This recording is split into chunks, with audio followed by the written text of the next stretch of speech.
Bismillahirrahmanirrahim. Assalamualaikum warahmatullahi wabarakatuh. Alhamdulillah,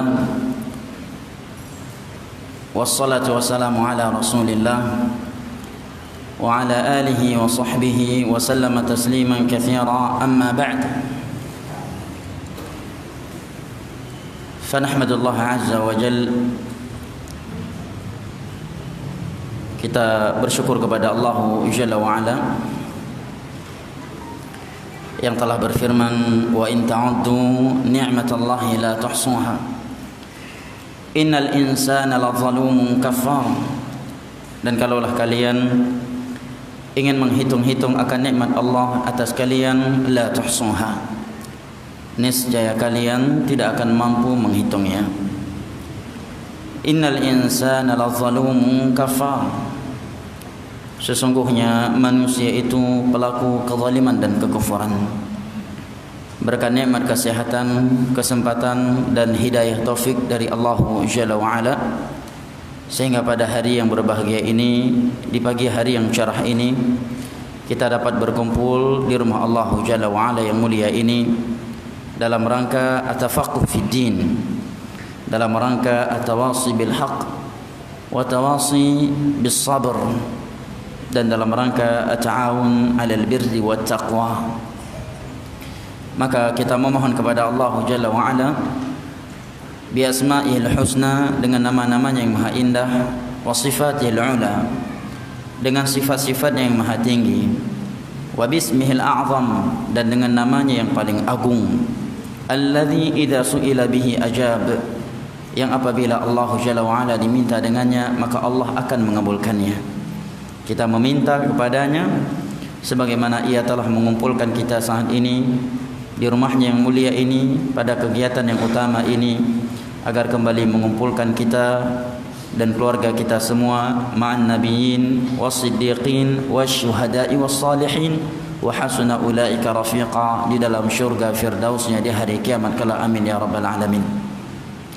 Ikhwani al-kiram wa akhwati al-karimat, rahimani wa rahimakumullah. Insyaallah taala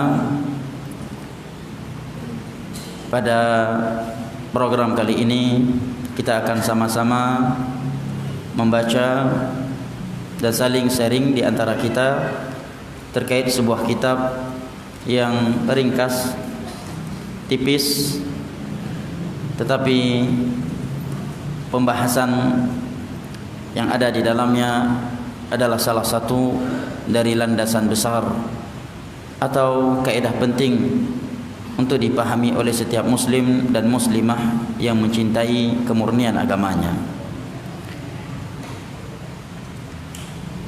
Dan sebelum kita masuk membaca kitab ini, ada beberapa hal yang ingin Anda sampaikan sebagai muqaddimah sebelum kita masuk mengkaji dan mempelajari kitab yang ada di hadapan kita ini.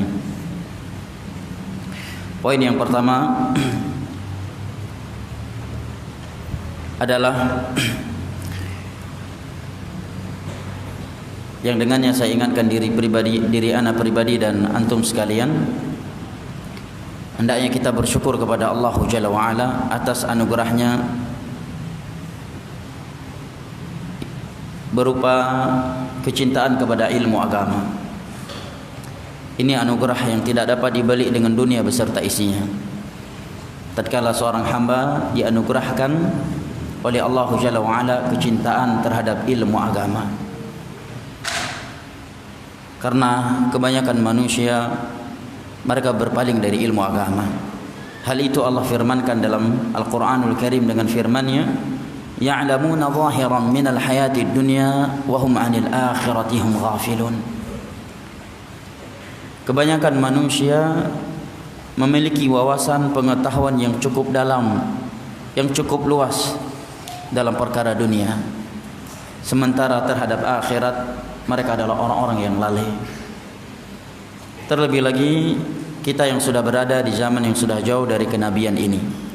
Di dalam sebuah hadis yang diriwayatkan oleh Al-Imam Al-Bukhari dari Abdullah bin Mas'ud dan Abu Musa Al-Asy'ari radhiyallahu anhuma menyampaikan bahwa Rasulullah sallallahu alaihi wasallam bersabda, inna baina yaday sa'ah la ayyaman yanzilu fiha al-jahl wa yurfa'u fiha al-'ilm wa yakthuru al-harj. Menjelang hari kiamat nanti akan ada hari-hari di mana kebodohan itu merata menimpa mayoritas manusia. Wa yurfa'u fiha al-'ilm, di hari-hari tersebut ilmu agama itu diangkat dari manusia. Wa yakthuru al-harj, dan di hari-hari tersebut banyak terjadi al-harj, mudahnya mereka saling membunuh di antara mereka. Diriwayatkan oleh al-Imam al-Bukhari dari Abdullah bin Amr bin As radhiyallahu anhuma, Nabi sallallahu alaihi wasallam bersabda, "Inna Allah la yantazi'ul ilma 'anil nasi intiza'an, walakin yantazi'uhu biqabdhil ulama. Fa idza lam yubqi 'aliman ittakhadha an-nasu ru'usan juhala, fasu'ilu fa'aftau fadallu wa adallu." Sesungguhnya Allah Jalla wa'ala tidak akan mencabut, menarik ilmu agama ini dari manusia begitu saja. Allah akan menarik, akan mencabutnya dengan Allah wafatkan para ulama. Tatkala jumlah mereka sudah sedikit, maka manusia, mayoritas manusia akan mengangkat orang-orang yang tidak memiliki kapasitas ilmu agama sebagai tokoh-tokoh mereka yang mereka jadikan sebagai rujukan, referensi mereka dalam beragama. Karena orang-orang bodoh tersebut sudah diangkat sebagai tokoh-tokoh masyarakat, mereka diminta fatwa, maka mereka pun mengeluarkan fatwa di atas kebodohan, fadhallu wa adhallu, sehingga mereka sesat dan menyesatkan orang lain. Kita sudah berada di sebuah masa yang Nabi SAW sabdakan, yusaddaqu fiha al-kadhib wa yukadzabu fiha as-sadiq, wa yu'tamanu fiha al-kha'in wa yukhawwanu fiha al-amin wa yatakallamu fiha ar-ruwaybidah. Sebuah masa di mana kejujuran dikatakan kedustaan, kedustaan dinilai sebagai kejujuran, kebenaran dinilai sebagai kebatilan, kebatilan dinilai sebagai kebenaran. Orang yang berkhianat dinilai sebagai orang yang amanah, dan orang yang amanah dinilai sebagai pengkhianat. Di masa yang sudah seperti itu, maka Ruwaybidah banyak berbicara. Para sahabat pun bertanya, siapakah Ruwaybidah yang engkau maksud wahai Rasulullah? Maka beliau menjawab, ar-rajulu tafih yatakallam fi amril 'ammah, seorang yang dungu, al-haqir, yang tidak punya kapasitas ilmu, berbicara tentang urusan-urusan besar kaum muslimin, dan masalah agama adalah masalah besar kaum muslimin. Ini poin yang pertama yang penting untuk kita saling mengingatkan antara satu sama yang lainnya. Besarnya anugerah Allah Jalla wa'ala kepada seorang hamba tatkala Allah berikan kepadanya cinta kepada ilmu agama. Karena dalam masalah ilmu ini banyak manusia yang dipalingkan darinya, banyak manusia yang tidak mengetahui keutamaannya.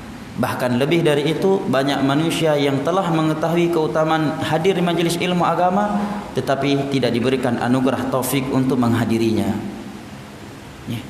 Bahkan sebagian mereka berada di lingkungan ilmu agama, di lingkungan ilmu, di lingkungan pendidikan, tetapi karena tidak ada hidayah taufik dari Allah Jalla wa'ala untuk menghadirinya, maka mereka dipalingkan oleh iblis dan bala tentaranya darinya. Sebagian ulama salaf, dan ucapan ini masyhur dari Al-Imam Ibnul Jauzi dan juga diucapkan selain beliau, menyatakan, inna awwala talbisi iblis li ibni Adam sadduhu 'anil ilmi wa ahli. Merupakan tipu daya iblis yang sangat besar, yang sangat berbahaya terhadap setiap anak Adam, adalah memalingkan dia dari ilmu dan majelis ilmu agama. Ayat dan hadis yang menerangkan keutamaan ilmu agama saya kira sudah dimaklumi oleh kita semua. Namun untuk menambahkan keimanan dan semangat, saya sebutkan salah satu dari dalil-dalil tersebut. Di antaranya adalah hadis yang diriwayatkan oleh Imam Muslim dari Abu Hurairah radhiyallahu anhu. Nabi sallallahu alaihi wasallam bersabda, "Wa man salaka tariqan yaltamisu fihi 'ilma sahalallahu lahu bihi tariqan ilal jannah." Barang siapa yang menempuh sebuah perjalanan dalam rangka menuntut ilmu agama, niscaya Allah akan mudahkan ia jalan menuju syurga. Ini menerangkan kepada kita, kata para ulama yang mensyarah hadis ini, bahwa kita tidak akan mungkin sampai ke syurga Allah kalau bukan dengan ilmu agama. Ilmu agamalah yang akan menerangkan kepada kita jalan menuju syurga Allah Jalla wa'ala. Yang berikutnya kata Nabi setelah itu, wa majtama'a qaumun fi baitin min buyutillah. Dan tidaklah ada sebagian manusia berkumpul di rumah Allah mempelajari dan mengkaji agama Allah, melainkan akan turun kepada mereka as-sakinah, ketenangan ilahi. Dan ini juga sesuatu yang tidak bisa dibeli oleh ahli dunia. Ketenangan ilahi yang dirasakan oleh orang yang berada di majelis ilmu agama, yang membuat manusia lain yang melihat mereka bingung kenapa mereka bisa betah dan mampu duduk seperti itu. Oleh karenanya Abdullah ibn al-Mubarak, seorang ulama salaf yang semasa dengan Imam Syafi'i, ya, ibu-ibu kalau enggak muat di belakang, mungkin di atas masih ada tempat. Kalau di belakang enggak muat, ada tempat di atas. Kalau di belakang tidak muat, di atas bisa naik lewat tangga. Kata Abdullah ibn al-Mubarak, law 'alima al-muluk wa abna al-muluk ala ma nahnu alaihi min ar-raha lajaladuna alaihi. Andai kata raja dan keluarga raja mengetahui akan ketenangan jiwa yang kita rasakan ketika hadir di majelis ilmu agama, niscaya mereka akan mencambuk-cambuk kita karena hasad, iri kepada kita. Dan itu kita rasakan jamaah, sakinah ilahi di majelis ilmu agama yang tidak dapat dibeli dengan dunia beserta isinya.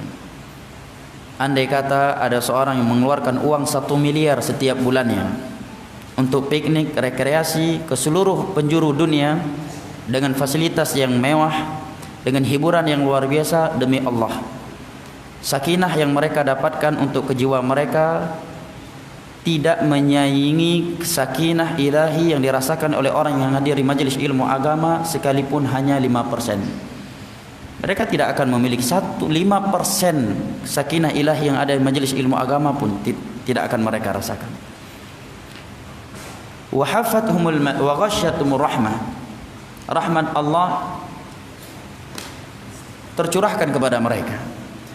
Maka orang yang hadir, yang selalu hadir di majelis ilmu agama dengan hati yang ikhlas, dengan hati yang bersih dari berbagai kotorannya, maka pasti semakin hari dia semakin rahmat. Yang tadinya keras, kaku dengan anak istrinya sebelum hijrah, maka insyaAllah ta'ala dengan dia semakin mengaji, dia akan semakin penyayang terhadap istrinya. Dia akan semakin sayang kepada anak-anaknya. Dia akan semakin sopan, dia akan semakin lembut, dan dia akan semakin memperhatikan anak istrinya. Demikian juga seorang istri yang tadinya suka ngomel, yang tadinya suka mengeluh, yang tadinya suka bersikap keras dan kaku terhadap suaminya, maka insyaallah ta'ala dengan dia sering hadir di majelis ilmu agama, rahmat ilahi akan merubahnya. Dia akan menjadi istri yang saleh, istri yang taat kepada suami, istri yang sopan, istri yang memuliakan suaminya sesuai yang diinginkan dan dituntut di dalam agama ini. Wa hafathumul malaikah. Orang-orang yang duduk di majelis ilmu agama itu akan diliputi oleh malaikat-malaikat Allah. Untuk duduk dengan para aktor-aktor atau bintang film itu bisa dibeli jemaah. Kalau dia punya uang 100 juta, mungkin dia bisa mengajak salah satu dari artis nasional untuk ngopi bareng dengan dia. Bahkan sebagian mereka, iya dan billah, ya, bisa dibeli kehormatannya. Ya. Bahkan sebagian orang ada yang mengeluarkan hartanya hanya untuk bisa selfie dengan seorang artis. Tapi apalah arti dan manfaat dari hal tersebut? Para penuntut ilmu agama yang duduk di majelis ilmu agama mendapatkan lebih dari itu. Mereka duduk bersama malaikat-malaikat Allah, dan itu tidak bisa beli, tidak bisa kita beli. Kita tidak bisa mentransfer uang kepada malaikat-malaikat agar mereka duduk bersama kita. Kita tidak bisa membeli duduknya malaikat untuk kita. Dan itu diperoleh oleh orang-orang yang hadir di majelis ilmu agama. Hafathumul malaikah. Malaikat-malaikat Allah ikut duduk meliputi mereka. Wa dzakarahumullahu fi man indah. Nama-nama mereka disebut-sebut oleh Allah Jalla wa Ala dengan pujian dan sanjungan di hadapan malaikat-malaikat yang ada di sisinya, dan ini yang lebih besar. Tatkala seorang hamba disebut-sebut namanya oleh Allah Jalla wa Ala. Sekarang kalau kita lihat kepada dunia, popularitas yang ada di dunia yang semu ini, betapa banyak manusia rela mengeluarkan hartanya demi popularitas yang mungkin tahan popularitas dia itu hanya 3 hari di suatu media, ya, atau taruhlah paling lama 1 bulan. Sebagian mereka rela mengeluarkan ratusan juta supaya namanya dimuat di suatu media di halaman utama dengan pujian dan sanjungan, jemaah. Dan itu tidak bisa terhadap pujian dan sanjungan Allah. Kita tidak bisa membeli pujian dan sanjungan Allah dengan dunia kita.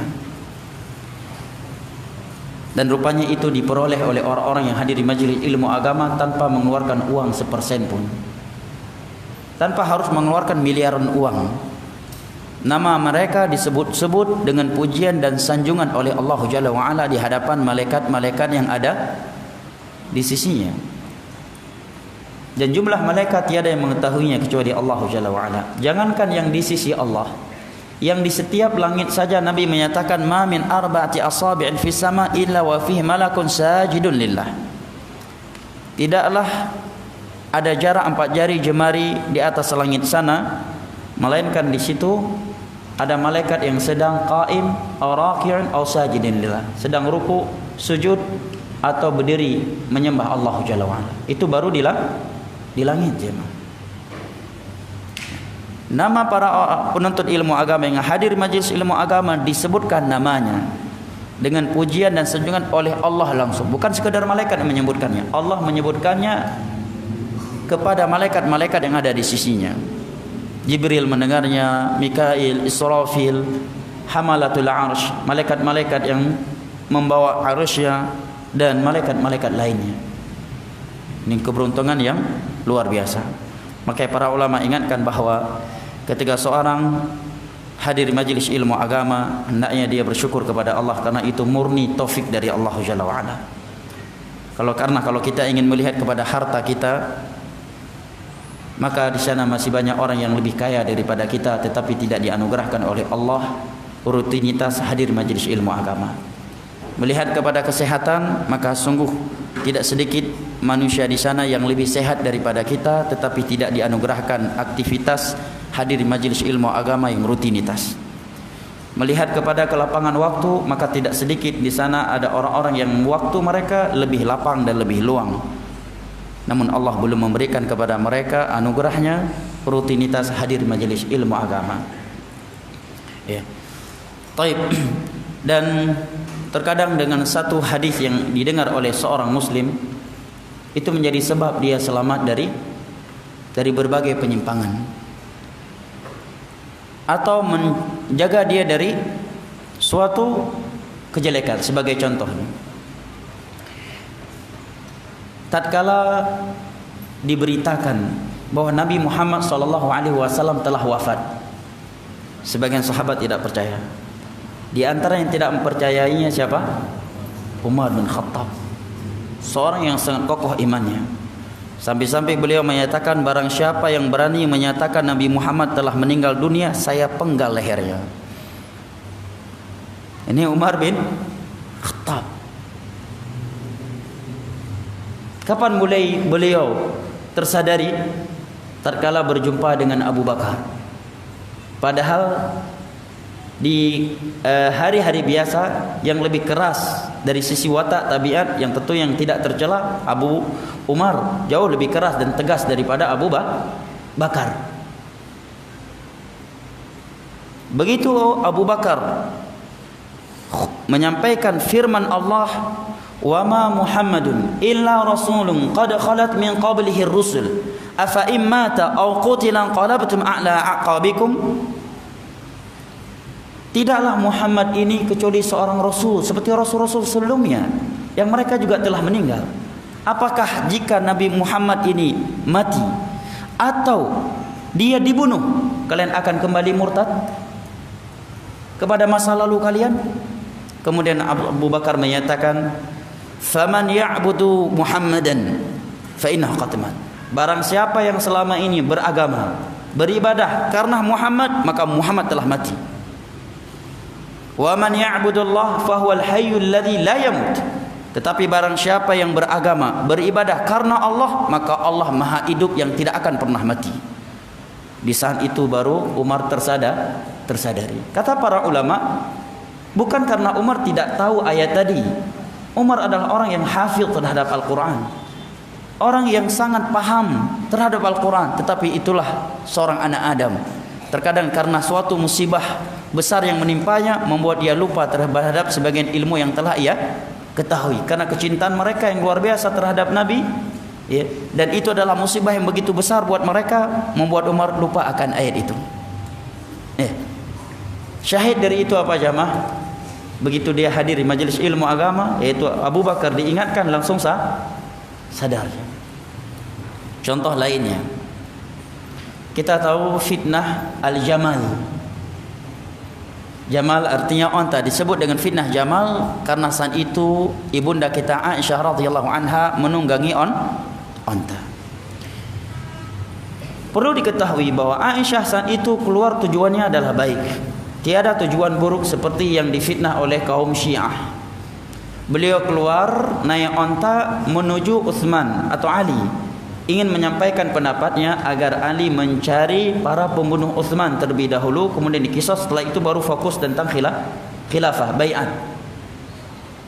Tetapi karena negara sedang genting, negara sedang konflik, maka beberapa sahabat Nabi melihat ibunda mereka, istri Nabi SAW yang merupakan ummahatul mukminin, keluar sendirian, maka mereka pun menemaninya.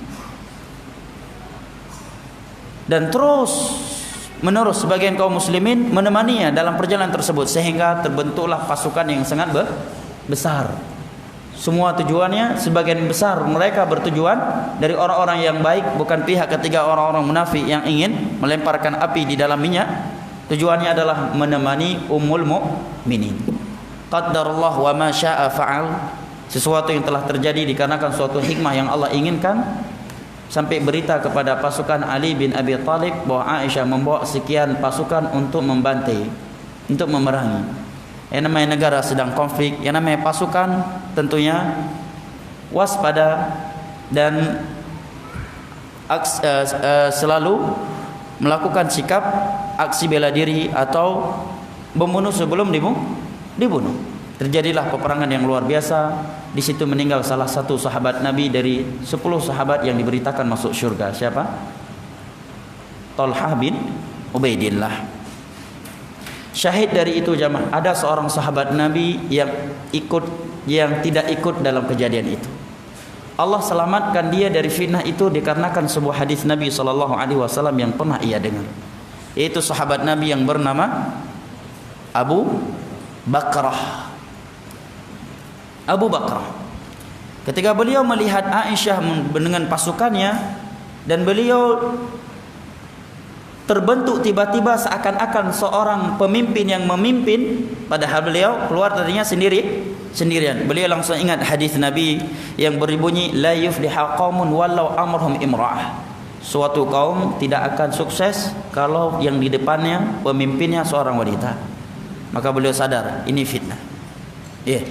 Beliau juga ingat hadis Nabi yang menerangkan kepada Aisyah, bagaimana engkau nantinya apabila lembah ini, mulai beberapa hewan yang ada di dalamnya menjerit atau bersuara, artinya menandakan suatu fitnah terjadi. Dan di saat itu, di saat Aisyah melewati lembah tersebut, terjadi apa yang Nabi beritakan sebelum wafatnya. Maka Abu Bakrah selamat jemaah. Kemudian contoh yang kedua, lagi-lagi sahabat Abu Bakrah radhiyallahu anhu terkait perang Siffin, sebuah fitnah yang qaddarallahu wa ma syaa fa'al, yang kita tidak boleh membahas lebih dalam kejadian ini agar selamat dari paham Khawarij atau Nawasib yang membenci sahabat Nabi atau Syiah. Akan tetapi boleh disebutkan untuk mengambil suatu hikmah yang disebutkan oleh para ulama. Waktu itu negara dalam keadaan luar biasa. Meninggal Ali bin Abi Thalib, khilafah dilanjutkan oleh putranya yang bernama Hasan radhiyallahu anhu, cucu Nabi kita sallallahu alaihi wasallam. Beliau memegangnya selama 2 bulan. Dan di tahun tersebut akan terjadi, hampir terjadi peperangan yang sangat besar antara kaum muslimin. Maka datang Abu Bakrah radhiyallahu anhu kepada Hasan menyampaikan sebuah hadis Nabi. Ya, dengan hadis tersebut terjadilah perdamaian yang luar biasa yang disebut dengan tahun perdamaian. Yang sebelumnya terjadi pertumpahan darah yang luar biasa. Abu Bakrah menyampaikan kepada Hasan, "Wahai Hasan, aku mendengar kakekmu bersabda," yaitu Rasulullah sallallahu alaihi wasallam.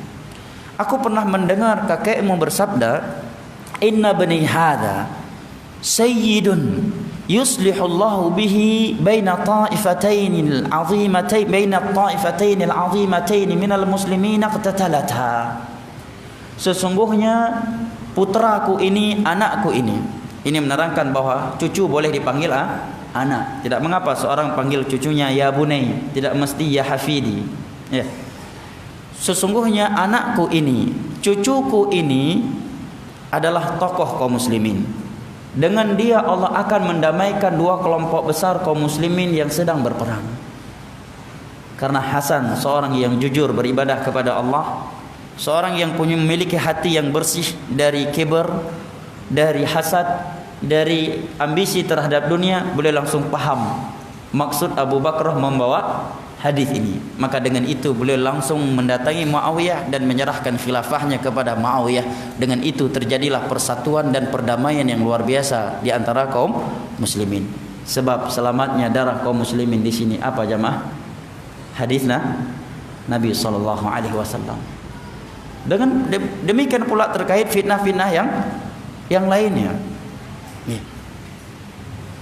Selamatnya seorang yang berpegang teguh di atas Al-Quran dan Sunnah dari paham Khawarij. Selamatnya dia dari paham Jahmiyah. Selamatnya dia dari paham Mu'tazilah. Selamatnya dari paham Murji'ah. Selamatnya dia dari paham Asy'ariyah. Dan yang lain-lainnya. Tidak lain dan tidak bukan kecuali ilmu agama jemaah. Taib, barakallahu fikum. Ini saya kira penting untuk saya sampaikan di muqaddimah kitab ini. Saya kira cukup 1 poin ini untuk menyingkat waktu. Adapun kitab yang akan kita bahas atau Hadal ingin sampaikan, tadinya saya ingin membuat kajian ini cuma hari Sabtu saja. Tapi ada yang meminta juga disambung dengan hari Ahad agar kawan-kawan yang kerja atau masuk kantor di hari Sabtu bisa mengikutinya di hari Ahad. Nah, dan mudah-mudahan kitab ini bisa selesai di hari Ahad besok insyaallah taala karena kitab tipis. Baik. Kitab ini berjudul Al-Ibda' fi Kamal Asy-Syara' wa Khatar Al-Ibtida'.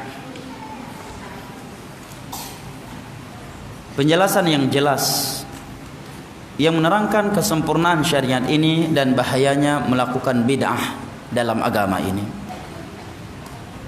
Dengan mendengar judul kitab ini secara umum kita telah mengetahui kandungannya, ya. Isinya secara global. Baik.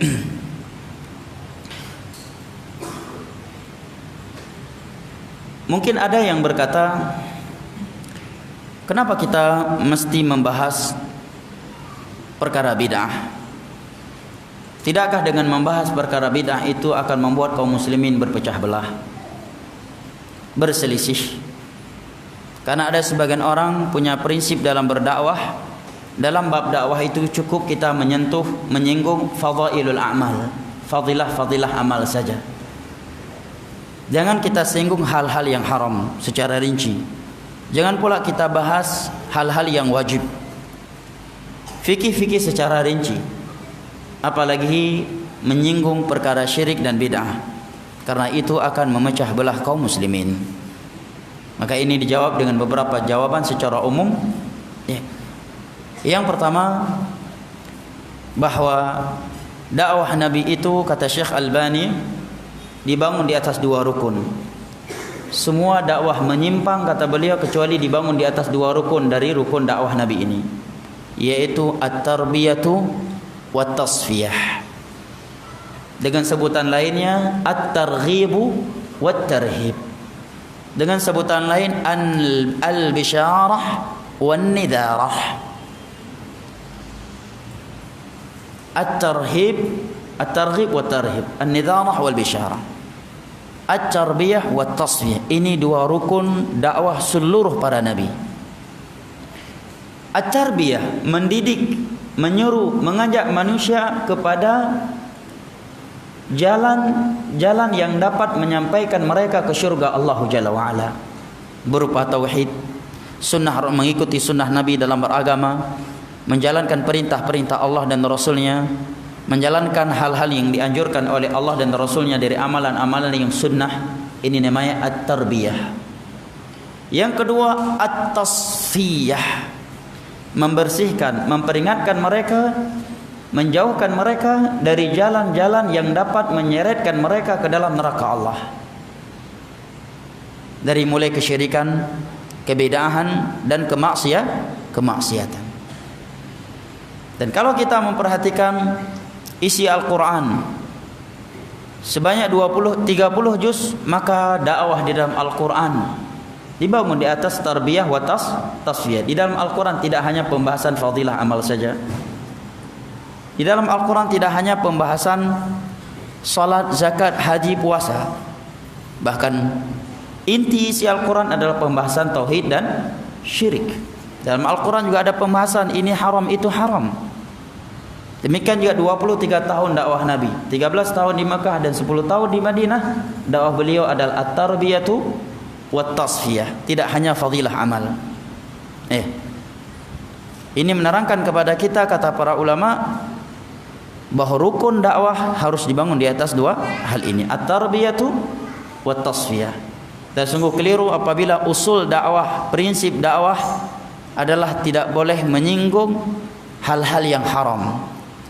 Jangan menyinggung kesyirikan, kebid'ahan dan hal-hal yang haram. Cukup sekedar mengajak manusia kepada fadilah-fadilah amal agar mereka bersatu. Sisi kekeliruannya karena menyelisih dakwah metode Al-Quran dan dakwah Nabi kita sallallahu alaihi wasallam, dan sudah cukup itu sebuah kesesatan. Yang kedua, secara tidak langsung dia menuduh dakwah Nabi adalah dakwah yang memecah belahkan umat. Karena Nabi lah yang paling keras memperingatkan kaum musyrikin dari bahaya kesyirikan dan kebid'ahan. Jawaban yang lainnya dari jawaban terhadap syubhat di atas tadi, kenapa harus membahas perkara bid'ah? Tidakkah itu pembahasan yang ekstrem yang memecah belah umat Islam? Maka kita katakan, kita membahas bahayanya bid'ah itu justru agar kaum muslimin bersatu. Kenapa demikian? Karena kata Abdullah bin Mas'udin radhiyallahu an, al-jama'atu muwafaqatul haqq wa in kunta wahdak. Persatuan itu, jamaah itu adalah engkau berada di jalan kebenaran walaupun engkau sendirian. Sebagian ulama salaf menyatakan as-sunnatu tajma' wal bid'atu tufarriq. Sunnah itu mempersatukan, menyamakan manusia dengan satu warna dalam beribadah. Sedangkan bid'ah itu akan memecah belahkan umat. Logikanya adalah fakta yang ada di depan atau di hadapan kita. Kalau ikut sunnah, pasti manusia akan bersatu. Sebagai contoh, dari antara contoh yang dekat dan gamblang terkait zikir setelah sholat 5 waktu.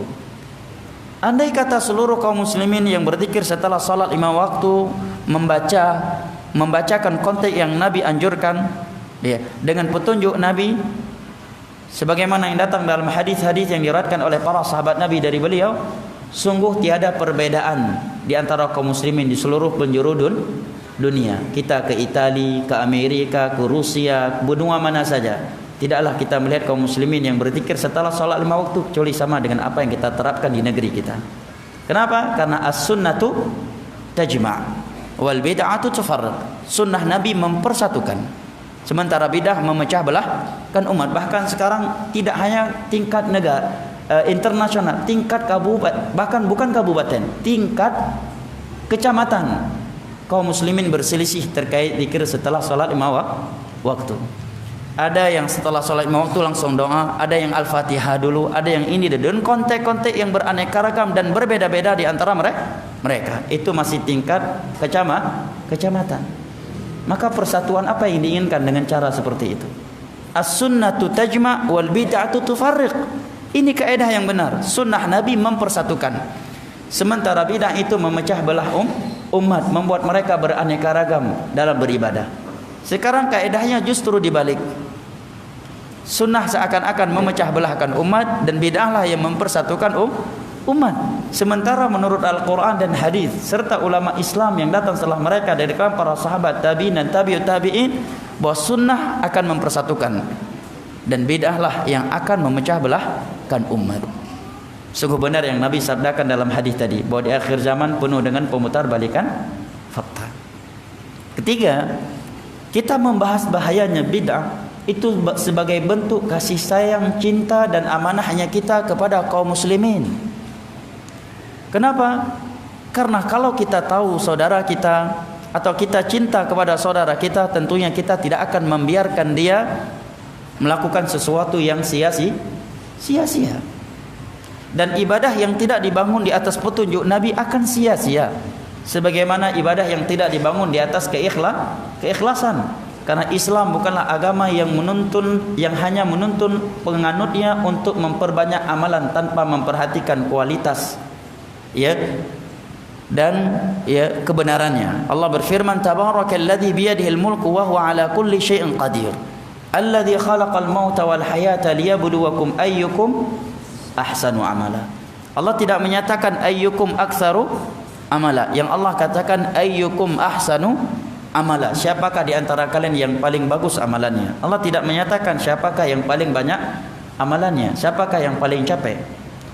Apa maksudnya dari firman Allah ayyukum ahsanu amala? Dijelaskan oleh Fudail bin Iyadh, seorang ulama yang semasa dengan Imam Syafi'i, yang dinukilkan oleh Al-Imam Ibnu Katsir dalam tafsir Al-Qur'anil Azim di bawah ayat ini. Kata beliau, makna ahsanukum amala ay aswabukum akhlasukum wa aswabukum, yaitu siapa yang paling ikhlas dan siapa yang paling mencocoki sunnah Rasulullah sallallahu alaihi wasallam. Ibadah yang tidak dibangun di atas dua syarat ini, atau hilang darinya salah satu dari dua syarat ini, akan menjadi malapetaka terhadap pelakunya, bukan sekedar tidak berbuah pahala. Allah berfirman, hal ataka hadithul ghashiyah wujuhu yawma idzin khasyah. Apa ayat setelah itu? Amilatun nasibah taslana ranhamiyah. Orang-orang yang telah lelah beramal, justru amalannya tersebut menyeret dia ke dalam neraka Allah. Ini satu dari dua penafsiran ayat ini. Apa sebabnya? Sebabnya karena tidak memenuhi kedua syaratnya. Amalan yang ikhlas, amalan yang yang sesuai dengan sunnah Nabi, tetapi tidak ikhlas, maka dia menjadi amalun syirki. Dan jika amalan tersebut dibangun di atas keikhlasan tetapi tidak sesuai dengan sunnah Nabi, maka dia menjadi amalun bid'ah.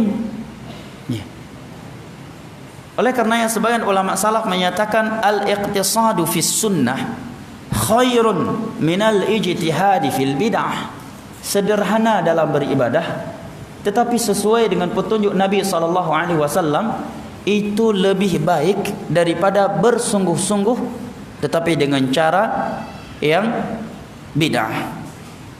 Baik, ini alasan yang ketiga kenapa kita membahas masalah ini. Jawaban yang keempat terkait syubhat di atas, bahwa ini adalah pembahasan yang ekstrim. Maka kita katakan jika demikian berarti Al-Quran dan hadis telah menerangkan, telah mengajarkan kepada kita keekstreman dalam beragama. Kenapa? Karena Al-Quran dan hadis yang memperingatkan kita bahayanya hal ini. Bahkan Allah menjadikan orang-orang yang membuat syariat tanpa petunjuk dari Allah dan Rasulnya sebagai bentuk penyekutuan terhadap Allah dalam bab tasyri'. Am lahum syuraka'u syara'u lahum minad dini ma lam ya'zan bihillah. Apakah mereka memiliki sekutu-sekutu bagi Allah yang mensyariatkan agama untuk mereka tanpa izin dari Allah? Maksudnya adalah kebid'ahan. Karena tiada manusia yang mensyariatkan maksiat kepada manusia. Dalil yang kedua dari Al-Quran adalah firman Allah dalam surat Al-Maidah atau Al-An'am. Allah menyatakan wa anna hadza sirati mustaqima fattabi'uhu wa la tattabi'us subul fatafarraqa bikum an sabili dzalikum wasaqum bihi la'allakum tattaqun. Inilah jalanku yang lurus dan ikutilah oleh kalian jalanku yang lurus ini, dan janganlah kalian mengikuti as-subul. Apa subul dalam ayat ini? Ditafsirkan oleh ulama tafsir dari kalangan tabi'in, Mujahid dan selain beliau, yang dinukilkan oleh ulama tafsir dan lebih dekat lagi oleh Al-Imam Asy-Syatibi dalam kitabnya Al-I'tisam. As-subul di sini adalah al-bid'ah, adalah kebid'ahan. Wala tattabi'us subul, janganlah kalian mengikuti kebid'ahan. Fatafarraqa bikum an sabili. Kalau kalian berbuat bidah, kalian pasti akan berpecah belah dalam agama. Ini kaidah dari Al-Quran. Berarti ikut bidah akan membuat kaum muslimin berpecah belah. Sekarang kaidahnya dibalik. Jangan bahas bidah karena nanti akan memecah belah kaum muslimin. Padahal tidaklah bidah itu dibahas kecuali agar kaum muslimin bersatu dan tidak berpecah belah. Kenapa bisa demikian? Karena itulah konspirasi orang-orang kafir, khususnya mereka Yahudi. Mereka ingin kaum muslim berada dalam kebidahan sehingga mereka tidak akan pernah bersatu, karena kalau mereka telah bersatu, Islam akan kembali menjadi jaya. Nah, kemudian kita katakan justru bid'ahlah bentuk keekstreman dalam beragama. Karena dia telah melakukan sesuatu yang tidak dianjurkan, bahkan sebagian orang mewajibkan sesuatu yang tidak diwajibkan oleh Allah dan Rasulnya. Sedangkan Nabi SAW bersabda, iyyakum wal ghulu fa innahu ahlaka man kana qablakum. Jauhi oleh kalian sifat ghulu, berlebih-lebihan dalam beragama, melampaui batas dengan melakukan, mensyariatkan, mewajibkan hal lain yang tidak ada dalam agama ini. Karena ghulu telah membinasakan umat-umat sebelum kalian. Di dalam sebuah hadis yang diriwayatkan oleh Al-Imam Al-Bukhari dari Aisyah radhiyallahu anha, beliau menyatakan, jaa thalathatu rahtin ila abuyuti azwajin Nabi sallallahu alaihi wasallam fasalu an ibadatin Nabi sallallahu alaihi wasallam falamma ukhbiru anha taqalluha. Datang 3 orang laki-laki ke rumah istri-istri Nabi menanyakan perihal ibadah Nabi sallallahu alaihi wasallam sehari-hari. Begitu mereka diberitahukan aktivitas ibadah Nabi sehari-hari, taqalluha, mereka menganggap itu ibadah yang masih sedikit, kurang banyak. Tetapi karena mereka menganggap ini adalah Nabi, maka mereka saling berkata, untuk Nabi cukup segitu karena beliau Nabi, sudah pasti masuk surga, sudah diampuni dosa-dosanya. Sedangkan kita belum pasti diampuni dosa-dosa kita. Maka mereka melakukan bersikap di atas rasiumnya. Maka satu dari 3 orang ini menyatakan, amma ana fa usalli al-laila wala arqud. Aku akan melakukan salat malam 1 malam penuh setiap malam, enggak akan pernah tidur sampai subuh. Yang satunya lagi menyatakan, amma ana fa asumu ad-dahr wala uftir. Aku akan selalu puasa setiap hari dan tidak akan pernah buka. Dan yang ketiga menyatakan, amma ana fala atazawwajun nisa. Aku tidak akan menikahi wanita. Aku akan hidup menjomblo atau single senior sampai mati. Ya. Tujuannya untuk fokus beribadah kepada Allah. 3 ibadah di atas. Secara umum ibadah yang dianjurkan bukan? Dianjurkan kan? Salat tadi dianjurkan. Ya. Puasa tadi ibadah yang dianjurkan. Ya, menjauhi wanita agar fokus ibadah secara umum sesuatu yang dianjurkan. Tapi lihat sikap Nabi terhadap tekad mereka ini. Mereka belum melakukannya ya, baru rencana, baru mengeluarkan statement. Begitu Nabi pulang, disampaikan kepada beliau oleh istri-istrinya ucapan mereka tadi. Kemudian Nabi keluar dan bertanya kepada mereka, antumul ladzina qultum kadza wa kadza? Benarkah kalian yang mengatakan perkataan seperti ini? Ini menunjukkan keluhuran akhlak Nabi kita. Beliau tidak langsung vonis, tidak langsung menyikapi mereka, melainkan setelah beliau konfirmasi, tabayun dulu. Benarkah? Ini hal yang penting jamaah. Ya. Maka mereka pun menjawab iya. Mereka tidak berdusta karena mereka tidaklah mengeluarkan statement itu kecuali tujuannya baik untuk fokus beribadah kepada Allah. Nabi menyatakan, inni atqakum lillah wa akhsyakum lah, aku lebih bertakwa dan lebih takut kepada Allah ketimbang kalian. Tetapi aku juga tidur di sebagian waktu di malam hari. Aku tidak sholat satu malam penuh. Aku menikahi kaum wanita, aku berpuasa dan berbuka. Setelah itu perhatikan bahasa Nabi yang di akhir hadis ini, yaitu menjadi syahid terhadap poin yang keempat tadi. Nabi menyatakan, faman raghiba an sunnati falaysa minni. Barang siapa yang membenci sunnahku, dia bukan dari golonganku. Dengan hadis ini kata para ulama, setiap para pelaku bidah dia adalah pembenci Nabi Muhammad SAW, walaupun dia beralasan tujuannya mencintai Nabi, tujuannya beribadah. Ya. Dan hadis ini juga membantah syubhat, ya, bahwa melakukan suatu ibadah yang secara umum telah dianjurkan, walaupun dengan cara yang berlebihan yang tidak ada di masa Nabi, tidak mengapa selama tidak ada larangannya. Ini keliru. Inilah yang disebut oleh para ulama dengan al-bid'atu al-idhafiyah, dan rata-rata bidah di tengah umat Islam itu berbentuk al-bid'atul idhafiyah. Karena bidah ada dua macam. Yang pertama al-bid'atul asliyah, atau dengan sebutan al-bid'atul haqiqiyah, 100% bid'ah. Ya, suatu amalan yang tidak ada anjuran dari agama secara umum dan secara rinci. Ini namanya al-bid'atul haqiqiyah. Ya. Dia ciptakan ibadah baru. Yang kedua, dan ini mayoritas bid'ah di tengah-tengah umat Islam, kata Imam Asy-Syatibi dalam kitabnya Al-I'tisam, yaitu al-bid'atu al-idhafiyah. Ibadah yang ia lakukan secara umum, secara global adalah ibadah yang dianjurkan, tetapi ketika dia melakukannya dengan cara yang bid'ah. Kenapa? Karena cara dia tersebut tidak dibangun di atas dalil dalam 6 perkara. Karena bid'ah yang dia lakukan tersebut tidak dibangun di atas petunjuk Nabi dalam 6 perkara. Yang pertama, dari sisi jenisnya, tidak dibangun di atas dalil. Contohnya, dia menyembelih hewan kurban. Menyembelih hewan kurban secara agama dianjurkan bukan? Dianjurkan, tapi jenis yang dia sembelih bukan jenis yang Nabi anjurkan. Yang Nabi anjurkan apa? Bahimatul an'am, ya kan? Kambing dengan jenis-jenisnya, ya.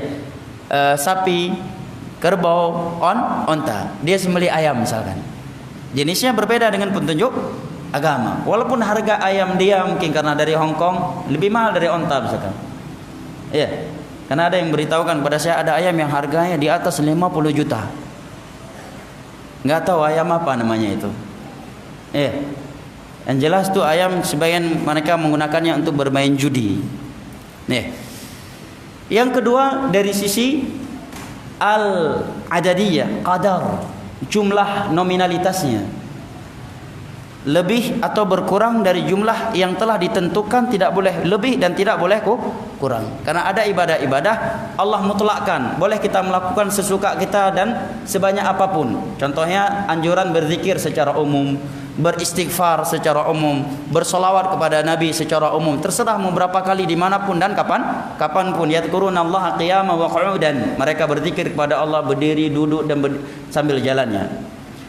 Tapi ada ibadah-ibadah yang dia telah ada tuntunan jumlah nominalitasnya secara khusus. Bang siapa yang melakukannya melebihi nominalitas atau kurang dari nominalitas jumlah yang telah ditentukan, maka dia telah jatuh ke dalam bid'ah.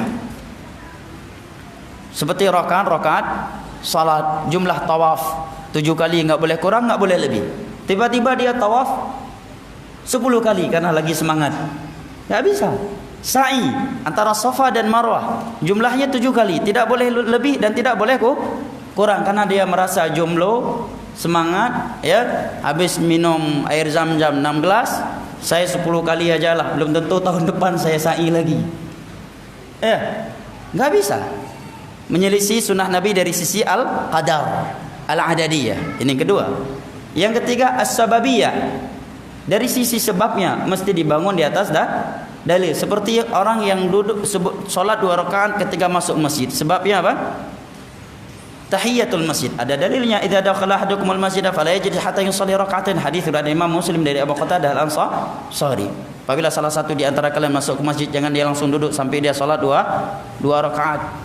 Ya. Atau salat yang lainnya. Tiba-tiba ada orang salat 2 rakaat sebabnya tahiyatul rumah baru. Kita katakan tidak bisa, enggak ada dalilnya. Enggak ada dalil yang menerangkan salat sunnah 2 rakaat sebab rumah baru, sebab mobil baru, sebab yang lain-lainnya yang tidak ada petunjuk dari Nabi. Ini yang ketiga. Yang keempat, al-kaifiyah, dari sisi caranya. Seperti sabda Nabi, sallu kama ra'aitumuni usalli, salatlah kalian sebagaimana kalian melihat aku salat.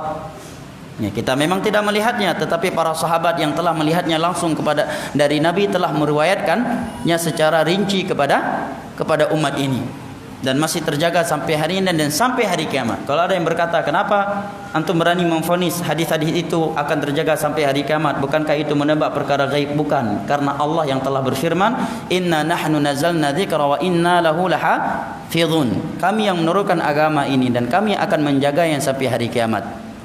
Ya. Dan juga karena Nabi yang telah bersabda, walan tazala ta'ifatun min ummati zahirina 'alal haqqi la yadhurru man khalafahum wala man khadhal hatta ya'ti amrullah wa hum kadzalik.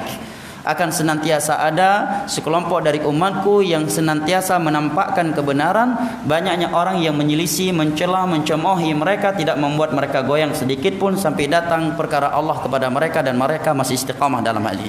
Ini hadis yang mutawatir, ya. Diriwayatkan oleh Bukhari, Muslim, Ahlus Sunan, Ahlul Masanid, dan dari sekian para sahabat Nabi. Al-kaifiyah. Contoh lainnya sabda Nabi, litakhudhu anni manasikakum. Dalam haji wada, setelah Nabi mempraktekkan hajinya dengan perbuatan dan ikrar beliau terhadap ibadah para sahabat Nabi, maka Nabi menyatakan, litakhudhu anni manasikakum. Hendaknya kalian melakukan haji, mengambil haji dariku. Ini perintah mengikuti kaifiyah dari Nabi SAW. Kemudian contoh lainnya dalam Sahih Bukhari dari Abu Hurairah radhiyallahu anhu. Ketika Nabi sedang duduk bersama beberapa sahabatnya, datang seorang laki-laki yang diberi laqab oleh ulama fikih dengan laqab musii'us shalah. Dia datang langsung salat dengan cepat. Selesai salat, dia datang memberi salam kepada Nabi. Nabi pun membalas salamnya. Kemudian Nabi menyatakan, irji' fasalli fa innaka lam tusalli. Ulangi kembali salatmu karena kamu belum salat. Dia pun kembali mengulangi salatnya. Begitu selesai salat, dia kembali ke Rasulullah menyampaikan salamnya sebanyak 3 kali. Di situ ada fikih bahwa salam, setiap kali kita berjumpa dengan saudara kita yang sudah dipisahi dengan sesuatu, kita salam kembali walaupun jaraknya cuma hanya beberapa menit. Dalam beberapa riwayat disebutkan para sahabat ketika berangkat jihad, kemudian terpisahkan dengan pohon kurma, begitu jumpa lagi dengan saudaranya yang terpisahkan dengan pohon kurma, mereka kembali memulai salam baru. Ya, antum duduk di masjid ini, kamar mandi, ya, supaya jumpa di kamar mandi, assalamualaikum. Ini salah satu adab salam, ya. Ketika sudah terjadi perpisahan walaupun hanya sekejap, seperti sahabat ini tadi. Perpisahan itu salat sampai 3 kali. Dia ulangi salatnya, Nabi masih menyatakan, irji' fasalli fa innaka lam tusalli. Ulangi salatmu, kamu belum salat. Maka orang ini pun menyatakan, fa walladzi ba'atsaka bil haqq la astati'u ghaira hadza. Wahai Rasulullah, demi Allah yang telah mengutusmu dengan kebenaran, aku tidak tahu salat, tidak mampu salat kecuali dengan metode cara yang seperti ini. Fa'allimni, maka ajarkan aku salat yang benar. Ini menunjukkan kejujuran para sahabat Nabi dalam beragama. Padahal masalatkan rukun Islam yang sangat besar. Dia tidak malu berkata demikian di hadapan halayak keramaian manusia dalam Masjid Nabawi. Medanya kan dapreh oleh ustaz bagede mbak parkir Honda Hanali jamaah baru datang yang baik itu pedat yang rung bangai. Pedat di bangai. Ya kan? Pedat di bangai. Ya.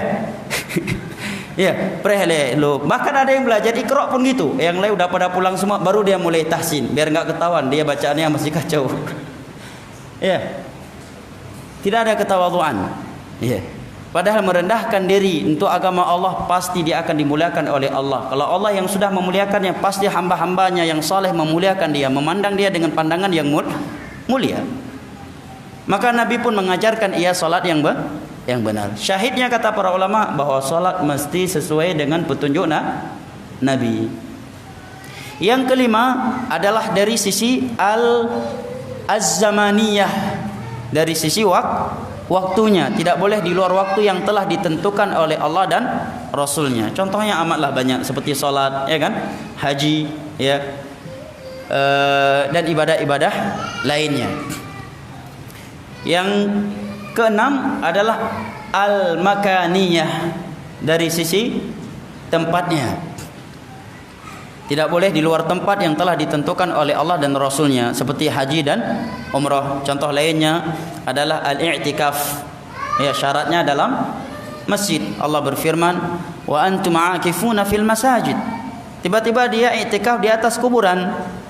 Dia i'tikaf ya di luar masjid. Asal i'tikaf dianjurkan, tapi dia melakukan dengan cara yang tiada petunjuk dari Nabi. Itulah yang disebut dengan al-bid'atu al-idhafiyah. Al-bid'atu al-idhafiyah. Kembali lagi kepada hadis Aisyah di atas, menerangkan kepada kita bahwa bid'ah adalah suatu keekstreman dalam beragama, dan melakukan bid'ah adalah bentuk benci kepada sunnah Nabi, dan Nabi sendiri yang memvonis hal tersebut sebagaimana hadis dia di atas. Nah, maka insyaallah taala dengan seorang mengetahui sebab-sebab di atas kenapa pembahasan ini dibahas oleh para ulama dalam kitab-kitab mereka, maka mudah bagi dia untuk menerima pembahasan ini. Saya kira penjelasan di atas cukup insyaallah dapat dipahami dan menerangkan kepada kita kekeliruan syubhat-syubhat seputar ini. Baik, kita baca kitab. Antum sampai jam berapa sanggup duduk? Anak kebetulan minggu ini dan minggu depan ada di Aceh. Sampai zuhur atau sampai jam 12? Gimana sepakatnya? Hah? Sampai zuhur ya? Baik. Jam 12. Kalau ada hal yang ingin disampaikan, saya persilakan ditulis ya, kritikan, masukan atau yang lainnya. Baik. Qala rahimahullahu ta'ala, bismillahirrahmanirrahim, alhamdulillahi nahmaduhu wa nasta'inuhu wa nastaghfiruhu wa natubu ilayh wa na'udzu billahi min syururi anfusina wa min sayyiati a'malina, may yahdihillahu fala mudilla lahu wa may yudlil fala hadiya lahu, wa asyhadu an la ilaha illallah wahdahu la syarika lahu, wa asyhadu anna muhammadan 'abduhu wa rasuluhu arsalahu Allah ta'ala bil huda wa dinil haqq faballagha ar-risalata wa adda الأمانة ونصح الأمة وجاهد في الله حق جهاده حتى أتاه اليقين وترك أمته على محجة بيضاء ليلها كنهارها لا يزيغ عنها إلا هالك بين فيها ما تحتاجه الأمة في جميع شؤونها حتى قال أبو ذر رضي الله عنه ما ترك النبي صلى الله عليه وسلم طائرا يقلب جناحيه في السماء إلا ذكر لنا منه علما. Ini khutbatul hajah atau muqaddimah dari Syekh. Muqaddimah Syekh mengandung beberapa poin. Poin pertama adalah intisari tauhid. Ya, intisari tauhid kepada Allah Jalla wa Ala. Poin pertama ini, tauhid rububiyah, uluhiyah dan asma wa sifat tertanam di dalamnya. Ya, dari mulai memuji, memohon pertolongan, ampunan, ya, bertobat, memohon perlindungan kepada Allah Jalla wa Ala dari hal-hal yang buruk atau kejelekan amalan dan kejelekan nafsu kita. Yang kedua adalah realisasian terhadap syahadat atau intisari mutaba'ah atau syahadat persaksian terhadap Nabi kita sallallahu alaihi wasallam sebagai hamba dan rasulnya. Kemudian setelah itu beliau mengungkapkan kata-kata yang itu merupakan bara'atul iftitah, yang disebut oleh para ulama dalam ilmu ma'ani, ilmu balaghah adalah bara'atul iftitah atau bara'atul istihlal. Apa itu bara'atul istihlal? Di mana seorang pemateri, khatib, penceramah muqaddimah dia yang merupakan pujian kepada Allah dan Rasulnya menggunakan kata-kata yang menjelaskan secara tersirat akan pembahasan yang dia bahas. Jelas ya? Ini namanya bara'atul istihlal. Kalau dalam sastra Indonesia apa? Misalkan dia membahas bid'ah nih, ketika dia memuji Allah, memuji Rasulnya, maka menggunakan kata-kata yang orang yang memahaminya sudah tahu bahwa isi pembahasan dia akan berikut ini adalah ini. Di dalam muqaddimahnya itu sudah tersirat penjelasan itu atau kaedah-kaedah utama dalam pembahasan tersebut. Disebut ini dalam ilmu bahasa balaghah, di sastra Arab disebut dengan bara'atul istihlal. Kalau dalam sastra Indonesia apa ini? Ada seorang pemateri ketika memberi kapur sirih ya, memberi kapur sirih menggunakan kata-kata yang menerangkan isi pembahasan yang akan dia bahas secara global di dalamnya. Apa namanya itu? Apa? Pedoman? Bukan. Prolog. Masya Allah, mufradat baru buat anak. Baik ya. Sinopsis dia judul secara umum kan. Ini pujian. Ya, sinopsis kan kesimpulan ya.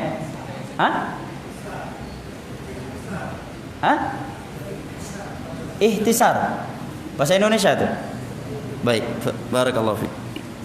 Beliau katakan tadi bahwa Allah Jalla wa Ala telah mengutus Rasulnya dengan petunjuk dan agama yang hak. Maka Nabi telah menyampaikan agama Allah dengan sempurna, menunaikan amanah dari Allah, memberikan nasihat dengan sempurna kepada umat ini, dan beliau telah berjihad di jalan Allah dengan jihad yang sesungguhnya sehingga yakin datang kepada beliau. Maksudnya kematian. Inilah yakin yang dimaksud dalam ayat Allah, wa'bud rabbaka hatta ya'tiyakal yaqin. Beribadahlah engkau kepada Allah sampai datang kepadamu al-yaqin, adalah kematian. Bukan ma'rifat. Sehingga begitu dia merasa dirinya sudah berada di atas ma'rifat, keyakinan yang luar biasa, dia merasa ada golongan-golongan yang sudah boleh meninggalkan beberapa syariat Allah dengan alasan dia sudah yakin. Walaupun ketika didiskusi secara formal dia tidak mengaku ada akidah itu, tetapi secara fakta para ulama menyebutkan dalam kitab-kitab mereka ketika menerangkan akidah-akidah yang menyimpang, ada sekelompok manusia yang memiliki prinsip yang seperti itu dalam beragama. Tapi sebagian mereka tidak jujur menggunakan taqiyah ke dalam perdebatan dan mengingkari akidah itu. Padahal secara fakta itu ada. Ya, ini menerangkan kepada kita bahwa di antara sebab kesesatan dalam beragama adalah tidak mengikuti tafsir, tidak memahami Al-Quran dengan tafsir ulama salaf dari kalangan para sahabat, tabi'in atau tabi'in. Ya, memang secara etimologi arti wa'bud rabbaka hatta ya'tiyakal yaqin, beribadahlah engkau kepada Allah sampai kamu yakin. Secara etimologi berarti apa? Kalau udah yakin nggak perlu ibadah lagi. Kalau kita nggak buka tafsir kan begitu pemahaman kita, sehingga akan dibangun sikap di atas itu. Berarti mau yakin karena payahali kemarifat misalnya. Padahal yakin di situ maksudnya adalah kematian. Bagaimana kita tahu penafsiran para sahabat Nabi? Kalau kita membuka kitab-kitab tafsir, semua mereka menerangkan yaitu kematian, sebagaimana dalam firman Allah dari surat Al-Mudaththir, wa kunna nukadzibu biyaumiddin hatta atanal yaqin. Baik. Beliau telah meninggalkan umat ini di atas cahaya yang terang benderang, malamnya seperti siangnya. Maksudnya apa? Maksudnya seluruh pembahasan agama telah jelas dan gamblang. Pembahasan akidahnya, ya, fikih ibadah, fikih wudu, fikih salat, fikih zikir dan seterusnya, halal dan haramnya jelas secara gamblang. Ya. Kemudian kata beliau, la yazighu anha illa halik. Sehingga tidaklah ada yang menyimpang meninggalkan jalan yang benar ini kecuali pasti dia akan binasa. Beliau telah menerangkan di dalam agama ini sesuatu yang dibutuhkan oleh umat ini dalam segala urusannya. Sampai-sampai Abu Dzar menyatakan, tidaklah Nabi meninggalkan satu ekor burung yang sedang terbang di angkasa, melainkan beliau menyebutkan ilmu kepada kami tentang burung tersebut. Apa maksudnya? Maksudnya bukan burung ini dari Australia, burung ini namanya ini, bukan, tapi halal dan haram. Ya, di antaranya Nabi sebutkan setiap yang bertaringan dengan taringnya dia menerkam, setiap burung yang memiliki cakar dengan cakarnya dia memangsa, maka dia haram dimakan. Ini maksudnya. Ya, bukan nama-nama burung. Ya, yang nama ini harganya 5 juta bukan. Tapi maksudnya halal dan haram dari burung tersebut. Kata Syekh, qala rajulun minal musyrikin li Salman al-Farisi radhiyallahu anhu. Ada seorang musyrikin, ya, maksudnya Yahud, berkata kepada Salman al-Farisi. Ini salah satu sahabat Nabi yang non Arab. Saya kira kisah perjalanan beliau mengenal hidayah, ya, sangatlah masyhur di kalangan kita dan sangat bagus. Dan saya memberi nasihat kepada diri saya pribadi dan antum sekalian untuk sering-sering membaca beliau. Tidaklah kita membaca kisah beliau, melainkan futur yang sedang menimpa kita insyaallah akan hilang. Terkhusus futur di dalam menuntut ilmu agama. 4 orang mati dari gurunya masih tetap menuntut ilmu agama. Dari orang kaya menjadi orang miskin. Dari yang tadinya punya orang tua hilang orang tua. Yang tadinya seorang merdeka dijadikan sebagai budak sahaya oleh Yahudi, diperjual belikan. Yang tadinya anak yang manja, kaya, serba ada, menjadi pekerja keras Yahudi Madinah, naik turun pohon kurma di jalan mencari hidayah ilmu agama. Ya, itanya bensin 10 ribu habis untuk majlis taklim ke pensiun dini, baru situ menjabut. Ya, Allahul musta'an. Qal allamakum nabiyyukum hatta al-khira' adab al-qadha al-hajah. Dia menyatakan, wahai Salman al-Farisi, apakah nabi kalian telah mengajarkan kepada kalian setiap perkara sampai-sampai dia mengajarkan kepada kalian adab buang hajat? Kata para ulama, pertanyaan Yahudi ini bukan karena untuk tujuan belajar, tapi ingin memperolok-olok Salman al-Farisi. Kan ada orang yang punya karakter kayak gitu, ya, suka memperolok-olok orang yang beragama, dikit-dikit dalil, ya. Akhirnya dia melemparkan pertanyaan-pertanyaan, tujuannya bukan ingin menimba ilmu, tapi ingin memperolok-olok orang tersebut. Harus sholat, ya. Oh, kita harus sholat maghrib. Oh, kita wajib sholat subuh. Ya. Emang kalau udah sholat 5 waktu udah pasti masuk surga? Ini kan pertanyaan-pertanyaan yang maksudnya adalah mencela. Tapi lihat Salman al-Farisi. Karena mereka para sahabat Nabi adalah orang-orang yang tidak pernah merasa minder dengan nilai-nilai agama mereka. Mereka selalu merasa mulia dengan pilar-pilar agama mereka. Salman al-Farisi tetap menjawab dengan serius, "Na'am, iya." Laqad nahana, sungguh Rasulullah sallallahu alaihi wasallam telah mengajarkan kepada kami adab buang hajat. Beliau melarang kami menghadap ke kiblat ketika buang air besar dan buang air kecil.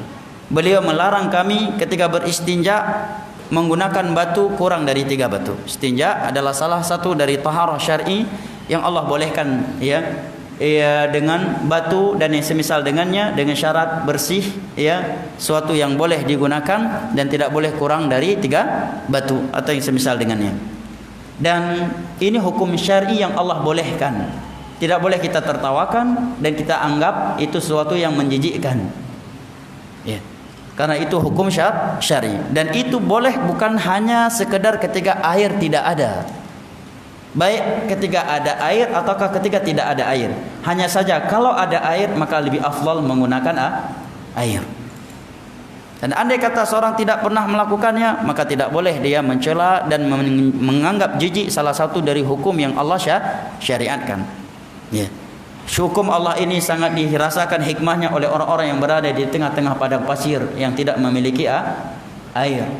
Orang-orang yang sedang tersesat di dalam hutan, di tengah-tengah gunung yang tidak memiliki air, atau membawa air yang terbatas. Kalau dia menggunakannya untuk cebok, maka akan buat mereka mati kehausan. Maka dengan ada syariat ini menjadi rahmat buat mereka di dalam bersuci. Boleh juga melarang kami beristinja, bersuci dari kotoran dengan tangan kanan. Beliau juga melarang kami menggunakan tulang atau kotoran hewan untuk membersihkan kotoran kami. Syahid dari ini, kata Syekh, bahwa Islam memang benar-benar sudah sempurna. Terkait buang kotoran, sesuatu yang najis saja, ada petunjuk khusus dari Nabi. Sempat Nabi sampaikan sebelum beliau wafat. Padahal kalau kita pikirkan, andai kata kita nggak kenal, belum tahu petunjuk Nabi dalam hal ini, kan masuk WC, keluar WC kan hal yang biasa saja. Mau cara berdiri kah, mau jongkok kah, mau dengan cara Spiderman kah, atau kayak semisal dan seterusnya. Ya hal-hal yang biasa kan. Buang kotoran, najis, kebutuhan manusiawi. Ya kan? Mau masuk jalan dengan kaki kanan, kaki kiri, atau dengan kepala duluan, terserahlah. Kan begitu.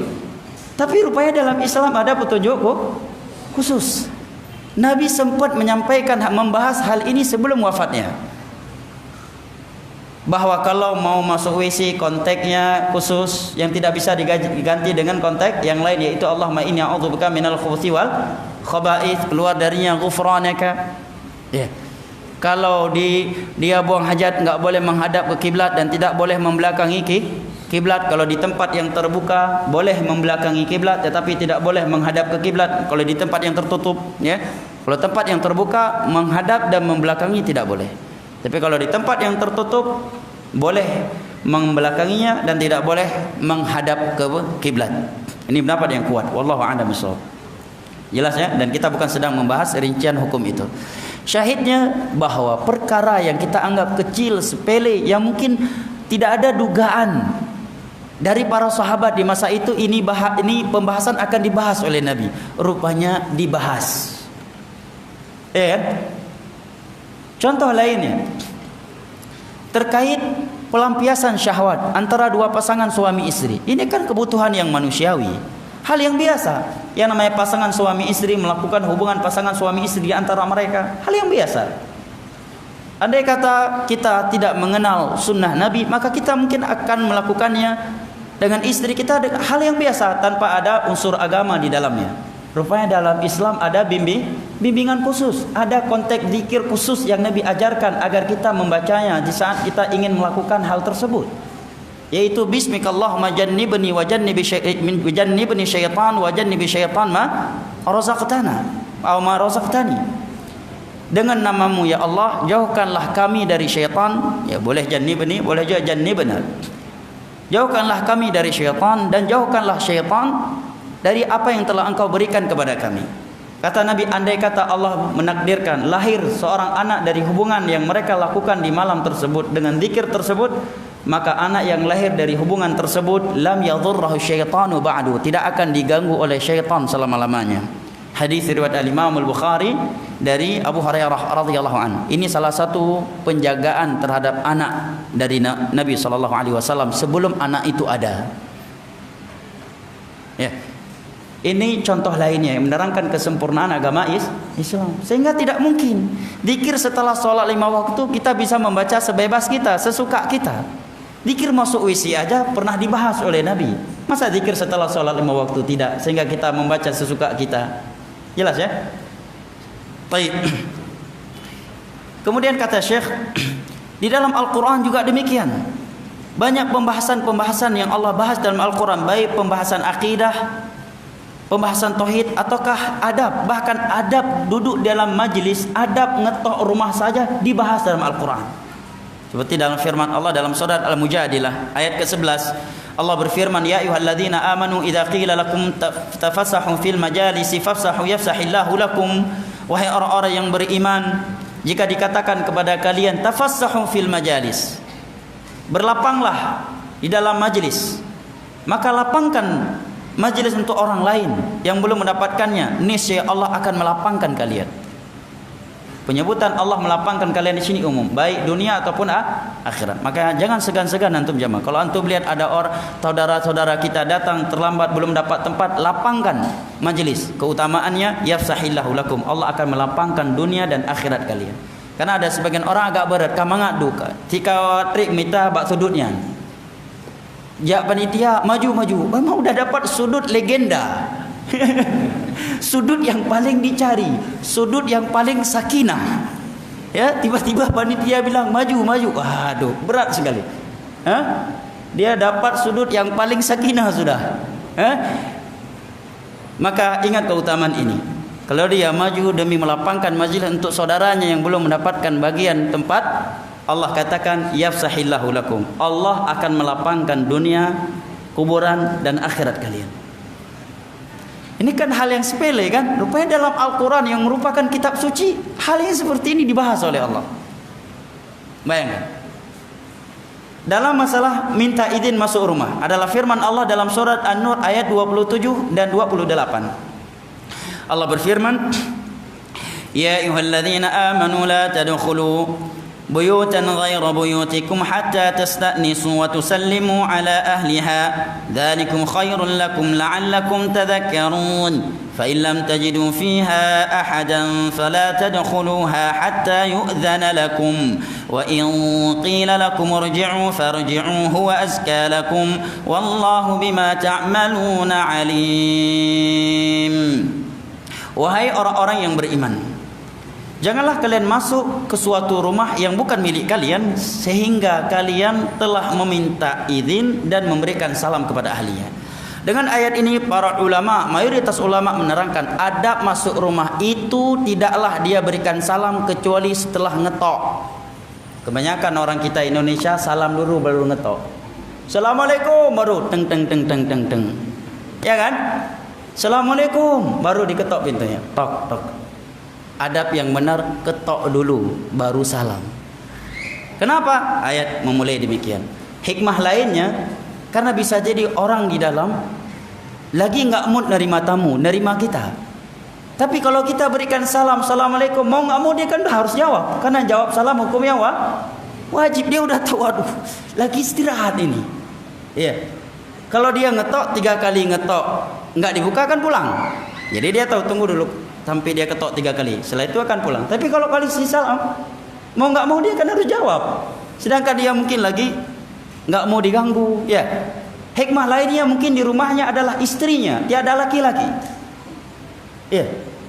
Kalau kita menggunakan ketokan dulu sebanyak 3 kali nggak dibuka, kita akan pergi. Tapi kalau dari awalnya kita sudah memberikan salam, dia wanita. Nih, mau nggak mau harus menjawab salam kita. Suara dia mungkin akan terdengar oleh kita. Ya, mungkin kita akan terfidah dengan suaranya tersebut. Ya. Yang tadinya dia nggak mau diketahui bahwa di rumahnya tidak ada suaminya, sekarang mau tidak mau dia akan memberitahukan, ya kan? Ketika disebut Assalamualaikum, dia jawab salamnya. Pasti dia kalau nggak ada suami pasti akan buka, mohon maaf saya nggak bisa buka, nggak ada suami saya. Ini kan akan membuka tujuan-tujuan buruk dari orang-orang yang ada tujuan buruk terhadap dia yang sedang sendirian di rumahnya. Dia jemaah, sedetail ini ada petunjuk dalam Islam. Detail Islam kan, cukup detail jemaah. Seperti ini dalamnya pembahasan dalam agama Islam. Masalah ketok pintu aja dibahas, ketok dulu atau salam dulu. Kita kan dalam bermasyarakat hal yang seperti itu biasa-biasa aja, ya kan? Ada yang udah ketok pintu nggak dibuka, ketok jendela lagi. Ketok jendela buka, datang lewat dapur, pintu dapur, dong dong dong, Assalamualaikum, ada orang nggak? Udah 9 kali ketokan, ya, dengan salam yang berulang kali. Hana parkini murung kita lah, payah duit dek kebut. Darah pintu udah pui ketok, ya, Allah musta'an. Ini diantara contoh yang menerangkan kepada kita bahwa pembahasan bahwa Islam agama yang sudah sangat sempurna. Demikian juga adab berpakaian dibahas dalam Al-Quran seperti dalam surat An-Nur ayat ke-6. Demikian juga dalam masalah hijab dalam surat Al-Ahzab ayat 59, dalam surat Al-Baqarah ayat 189,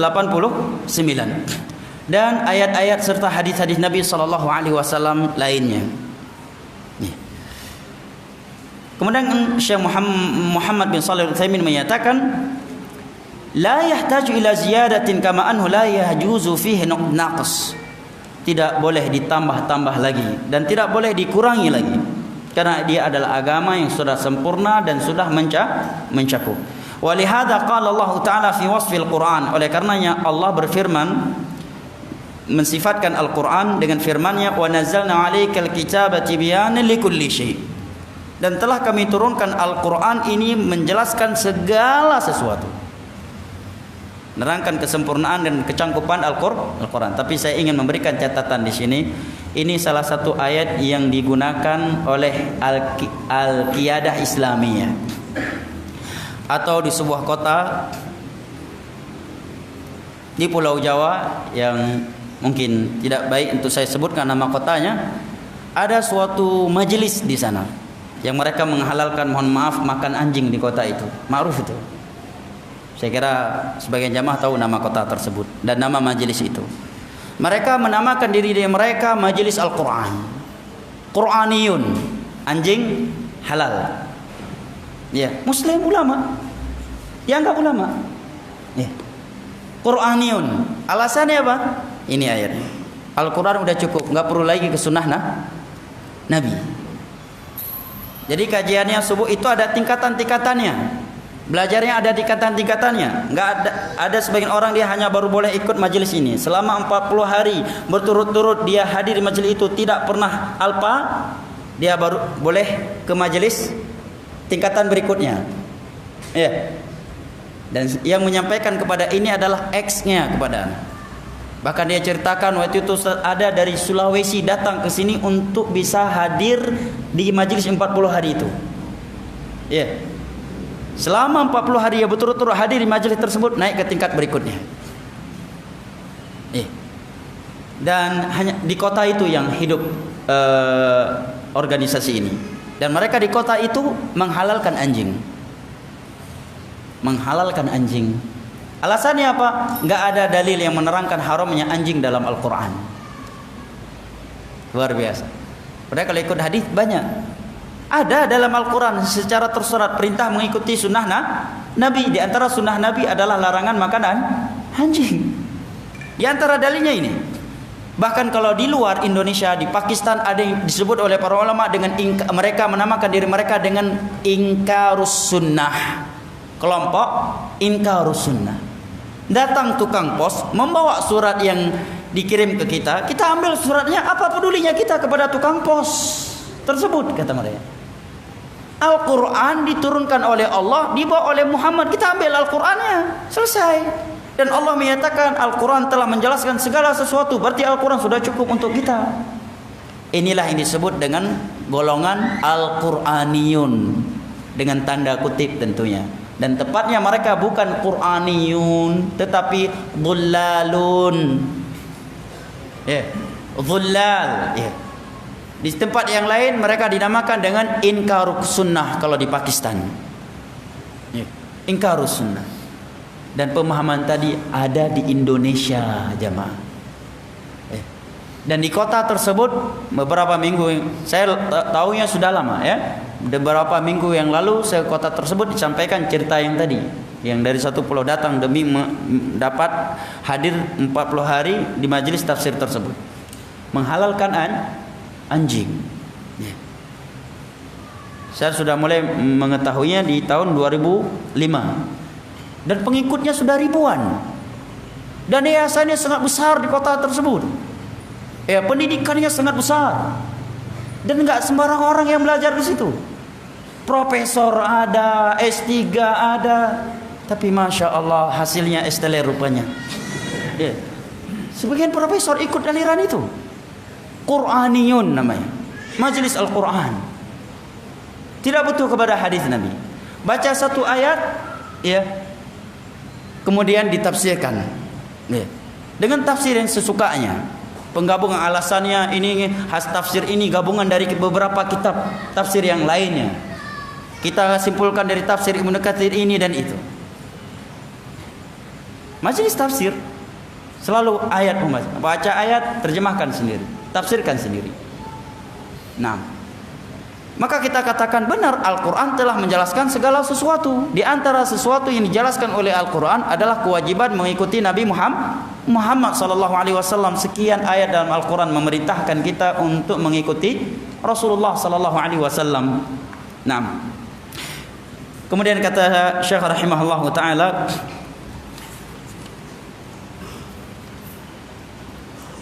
mungkin akan ada yang bertanya, kalau Al-Quran telah menjelaskan segala sesuatu, di manakah penjelasan rakaat salat secara rinci di dalam Al-Quran? sehingga kita bisa menyatakan Al-Quran telah menjelaskan segala sesuatu? Maka dijawab oleh Syekh bahwa Allah Jalla wa'ala telah menerangkan kepada kita dalam Al-Quran an na'khudha bima qalahu Rasul sallallahu alaihi wasallam, agar kita mengambil apa yang telah disabdakan oleh Rasulullah sallallahu alaihi wasallam, wa bima dallana alaih, dan apa yang Nabi sallallahu alaihi wasallam tuntun kita kepadanya. Di antaranya adalah firman Allah dalam surat An-Nisa ayat 80. Wa may yuti'ir rasula faqad ata'a Allah. Barang siapa yang taat kepada Rasul, maka dia telah taat kepada Allah. Ini bantahan kepada kelompok tadi, Quraniyun, ingkarus sunnah, atau yang pernah heboh di Indonesia Al-Qiyadah Islamiyah, yang mengaku Nabi akhir zaman, yang muncul di Gunung Bogor saat itu 2008 kan? 2008 ya? Nah, salah satu ayatnya ini pakai ayat dari surat Nahl tadi. Al-Quran telah menjelaskan segala sesuatu. Dan alhamdulillah waktu itu MUI langsung menyikapi dengan cepat kelompok tersebut. Wa qala ta'ala wa ma tawalla fama arsalnaka 'alaihim hafidha. Dan barang siapa yang berpaling, maka kami tidaklah mengutus engkau terhadap mereka untuk menjaga mereka, tapi untuk menjelaskan kepada mereka. Allah juga berfirman, wa ma ataakumur rasul fakhudhuhu wa ma nahakum anhu fantahu wattaqullaha innallaha syadidul iqab. Dan apa yang dibawa oleh Rasul, maka ambillah ia, dan apa yang dilarang olehnya, maka tinggalkanlah, dan takutlah kalian kepada Allah, karena sesungguhnya Allah amat keras akan siksaannya. Ini ayat juga menerangkan kepada kita perintah mengambil sunnah Nabi. Baik, terkait ayat ini ada faedah tambahan yang penting untuk saya sebutkan. Sebagian orang ketika disampaikan kepadanya beribadah mesti ikut sunnah Nabi, ikut petunjuk Nabi, dan tidak boleh melakukan kebid'ahan. Kemudian sebagian pemateri sunnah membawa dalil-dalilnya, diantaranya adalah ayat ini. Dia bersilat lidah bahwa ayat ini tidak menerangkan kepada kita tidak boleh bid'ah. Ayat ini hanya menerangkan bahwa Allah berfirman. Coba perhatikan alasannya yang menunjukkan dia sendiri bingung dengan argumennya itu. Dan ambil sebuah kaidah dari ulama salaf, man khalafas sunnah tanaqaf. Barang siapa yang prinsip agamanya tidak di atas as-sunnah. As-sunnah dalam bahasa para ulama maksudnya adalah mengikuti Al-Quran dan hadis dengan pemahaman para sahabat Nabi, tabi'in atau tabi'in. Barang siapa yang beragama bukan di atas sunnah, tanaqaf, pasti dia berada di dalam kontradiksi. Selalu kontradiksi, selalu kontradiktif.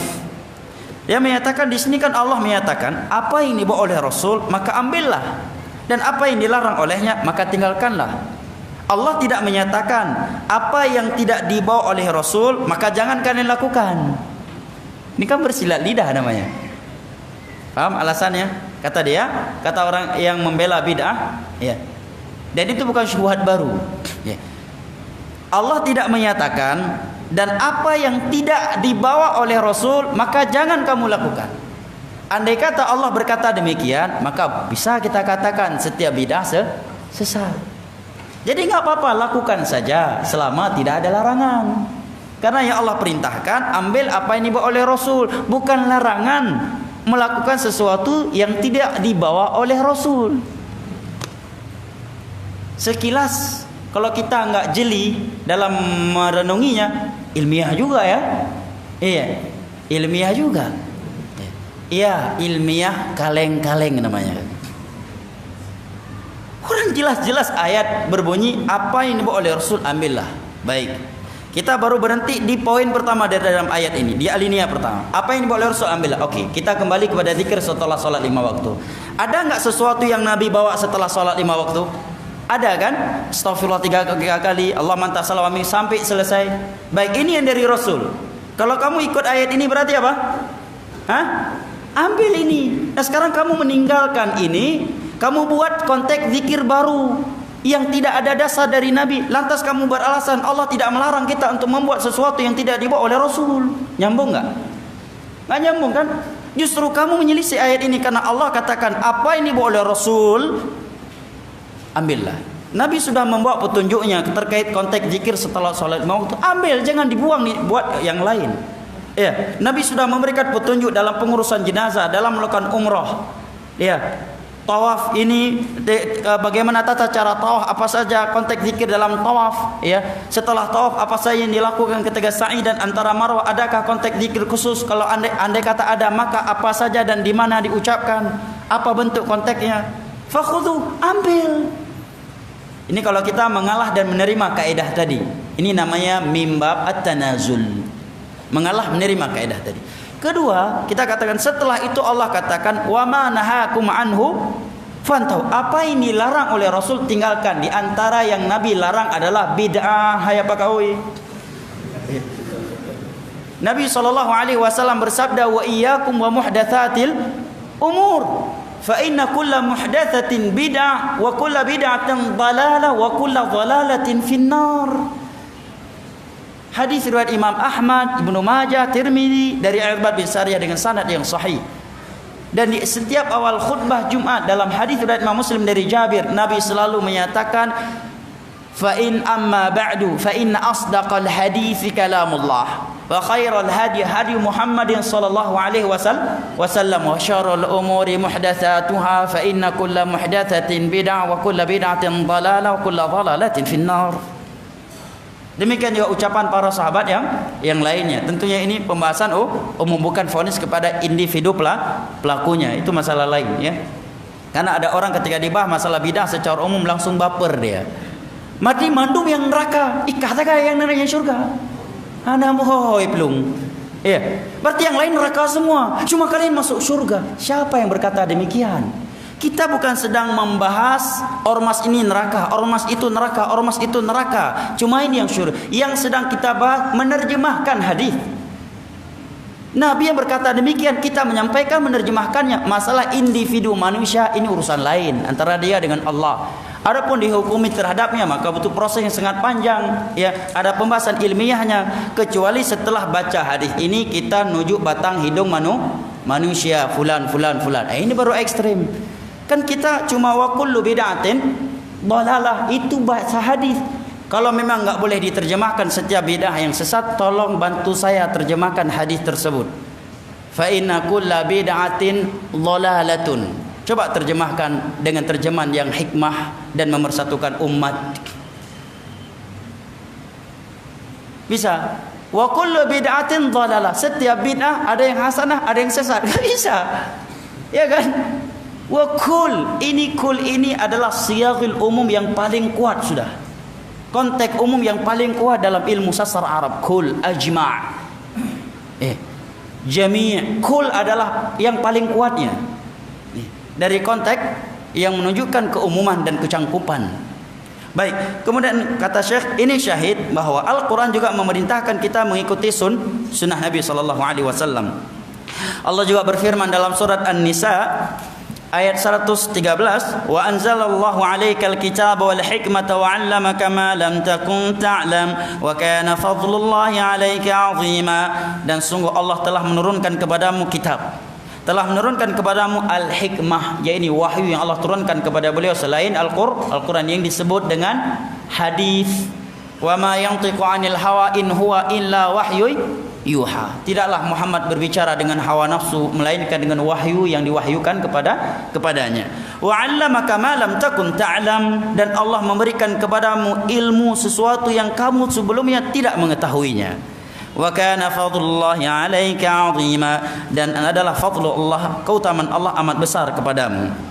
Maka kata Syekh, wa 'ala hadza fama jaa fi sunnah faqad jaa fi kitabillah. Apa yang datang dalam sunnah Nabi sallallahu alaihi wasallam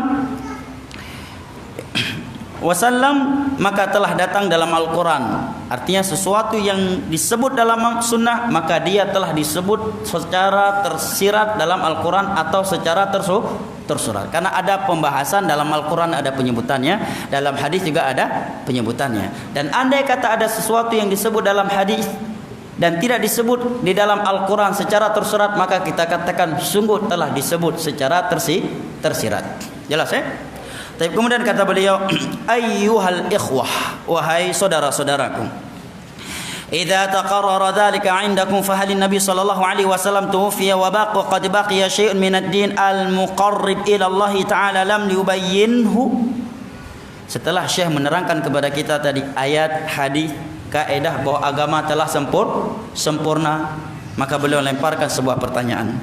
Apabila hal ini telah kita pahami, maka sebuah pertanyaan, mungkinkah Nabi kita sallallahu alaihi wasallam wafat sementara masih ada perkara agama yang mendekatkan kita kepada Allah yang belum diterangkan oleh Nabi?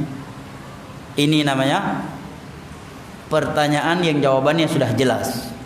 Al-istifham, al-inkari, at-taubihi atau al-ibtali. Ya. Sungguh tidak mungkin.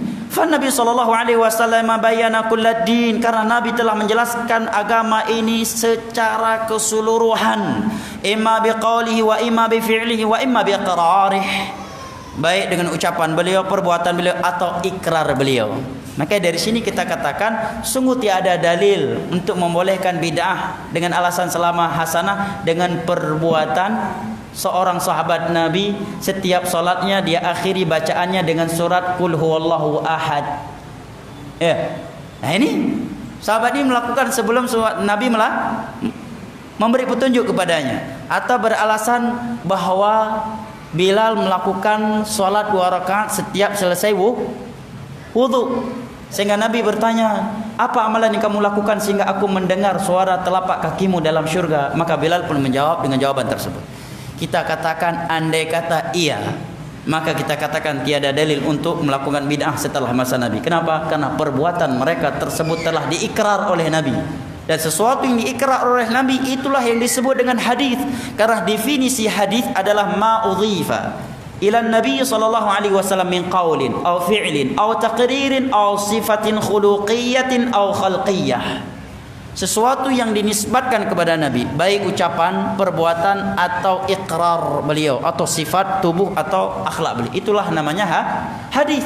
Sekarang coba kamu sebutkan Nabi pernah mengikrarkan perbuatan bid'ah yang kamu lakukan ini.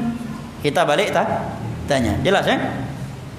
Qal imma ibtidaan. Penjelasan Nabi itu ada yang sifatnya ibtidaan, memang Nabi yang langsung menjelaskannya tanpa ada yang bertanya atau suatu kejadian. Au jawaban an soal. Terkadang Nabi menjelaskan sesuatu karena ada yang bertanya.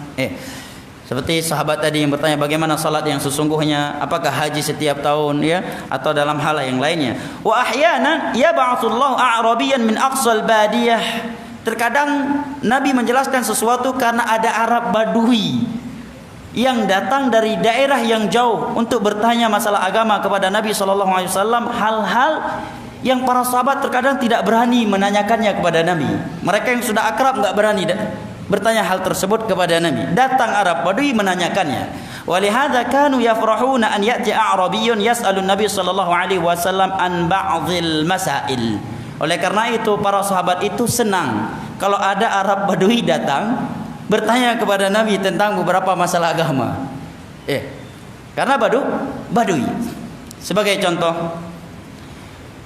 Arab Badui datang kepada Nabi dan menanyakan hal-hal yang wajib. Maka Nabi menyampaikan salat, zakat, puasa, dan beberapa hal yang lainnya. Kemudian dia menyatakan, kalau saya melakukan ibadah tersebut hanya sebatas yang engkau sampaikan tersebut, apakah aku masuk syurga? Maka Nabi menyatakan iya. Setelah dia pergi, Nabi menyatakan sadaq in aflah. Dan hal-hal yang lainnya. Sebagai contoh, misalkan ada Arab Badui, bahkan terkadang dengan sebuah kejadian kekakuan dia melahirkan ilmu untuk para sahabat Nabi. Dalam hadis Anas bin Malik radhiyallahu anhu diriwayatkan oleh Imam Al-Bukhari, Nabi dengan para sahabatnya sedang di dalam Masjid Nabawi. Tiba-tiba datang Arab Badui, fabala fi ta'ifatil masjid. Masuk masjid langsung nyemprot di sudut masjid. Maksudnya kencing. Gimana tuh? Lagi majelis, tiba-tiba ada Arab Badui datang kencing di sudut sono. Antum apain dia? Gak mungkin kalau di Indonesia, gak ada lagi Badui di Indonesia, ya kan? Kecuali Badui kota, ya. Fazajarahun nafanahum nas wa zajaru. Maka para sahabat langsung berteriak, menghadik, memarahinya. Maka Nabi menyatakan, da'u biarkan dia kencing sampai selesai. Disuruh biarkan dia kencing sampai selesai. Karena kalau dia dihardik sedang kencing, dua yang akan dia lakukan. Yang pertama, dia akan berhenti paksa, maka ini menyebabkan penyakit terhadap dirinya. Ya. Yang kedua, dia akan lari, maka kencing dia akan meluas ke sudut yang lainnya. Nabi biarkan dia kencing sampai selesai. Begitu selesai, dia dipanggil oleh Nabi. Kemudian Nabi ajarkan dia, ini masjid rumah Allah untuk solat, untuk zikir, untuk baca Al-Quran, bukan untuk buang kencing. Maka melihat Nabi begitu rahmat, begitu hikmah, lembut dan tidak marah kepada dia, setelah dia mendapatkan ilmu tersebut, dia berdoa kepada Allah, Allahumma irhamni wa Muhammadan wa la tarham ma'ana ahada. Ya Allah, rahmatilah aku dan Muhammad saja, jangan engkau berikan rahmatmu kepada selain kami berdua. Mendengar doa dia tersebut, Nabi senyum dan menyatakan, laqad dhayyaqta ma kana wasi'a. Kamu ini sudah menyempitkan sesuatu yang rahmat. Fir'aun aja dapat rahmat Allah, masa sahabatku enggak dapat? Ya Allah, rahmatilah aku dan Muhammad saja, jangan engkau rahmati selain kami berdua. Ini menerangkan kepada kita bahwa ilmu agama bisa menghilangkan kebaduan. Kalau ada orang masih badui, agak kayak Ya'jud wa Ma'jud, berarti kurang ilmu itu. Ya. Taib. Kata Syekh, wa yadulluka ala anna Nabiy sallallahu alaihi wasallam ma taraka syai'an mimma yahtajuhu an-nas fi ibadatin wa mu'alatin wa 'aishihim ila bayyana. Yadulluka ala dhalika qawlu ta'ala, al-yawma akmaltu lakum dinakum wa atmamtu 'alaykum ni'mati wa raditu lakumul Islam dina. Di antara dalil yang menerangkan bahawa Nabi sallallahu alaihi wasallam tidaklah meninggalkan sesuatu yang manusia butuhkan dalam ibadah, muamalah dan kehidupan mereka, melainkan beliau telah menerangkannya, adalah firman Allah dari surat Al-Maidah ayat ketiga, di mana Allah berfirman, hari ini telah aku sempurnakan untuk kalian agama kalian, nikmatku kepada kalian, dan aku telah ridha Islam ini sebagai agama kalian. Ayat ini turun pada haji wada'. Wada' artinya perpisahan, karena haji tersebut adalah haji perdana dan haji terakhir Nabi kita. Haji perdana dan haji terakhir kita, Nabi kita, wada'. Kemudian dalam haji tersebut Nabi mengucapkan kata-kata yang menunjukkan beliau, mengesankan beliau akan berpisah sesaat lagi. Ayat ini turun pada haji wada' dan Nabi sedang wukuf di Arafah di tanggal 9 Zulhijjah pada hari Jumat. 80 hari setelah ayat ini turun, Nabi kita sallallahu alaihi wasallam diwafatkan oleh Allah. Dan disebutkan dalam beberapa riwayat dari para sahabat Nabi bahwa setelah ayat ini turun, tidak ada lagi pembahasan halal dan haram dalam Islam. Ya, tidak ada lagi pembahasan halal dan haram. Ini menerangkan bahwa kesempurnaan agama. Maka kata Syekh, ini kaidah penting ya, walaupun berat diterima oleh sebagian orang, tapi ini adalah kaidah dan prinsip. Mungkin maju lagi, biarkan kawan di belakang tidak terkena hujan. Allahumma shaiban nafi'an. Taib. Kalau yang mau mandi hujan juga silakan. Taib. Yang bawa anak-anak kesempatan mandi hujan tuh. قال إذا تقر ذلك عندك أيها المسلم فاعلم أن كل من اتبع شريعة في دين الله ولو بقصد حسن فإن بدعته هذه مع كونها ضلالة تعتبر طعنا في دين الله. Suara saya masih terdengar? Masih ya? Bismillah.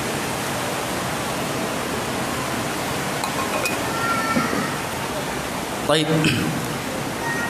Kata beliau, apabila hal ini telah engkau ketahui, maka ketahuilah prinsip berikut ini atau kaidah berikut ini, bahwa setiap orang yang melakukan bid'ah, membuat sebuah syariat, sebuah metode dalam agama Allah, walaupun dengan tujuannya baik, tujuannya cinta Nabi, tujuannya mempersatukan umat, tujuannya silaturahmi, tujuannya agar enggak ngantuk, tujuannya agar lebih semangat, ya, maka bid'ahnya tersebut Di satu sisi dia adalah sebuah kesesatan karena bid'ah, di sisi lain itu adalah bentuk celaan terhadap agama Allah Jalla wa Ala. Kenapa?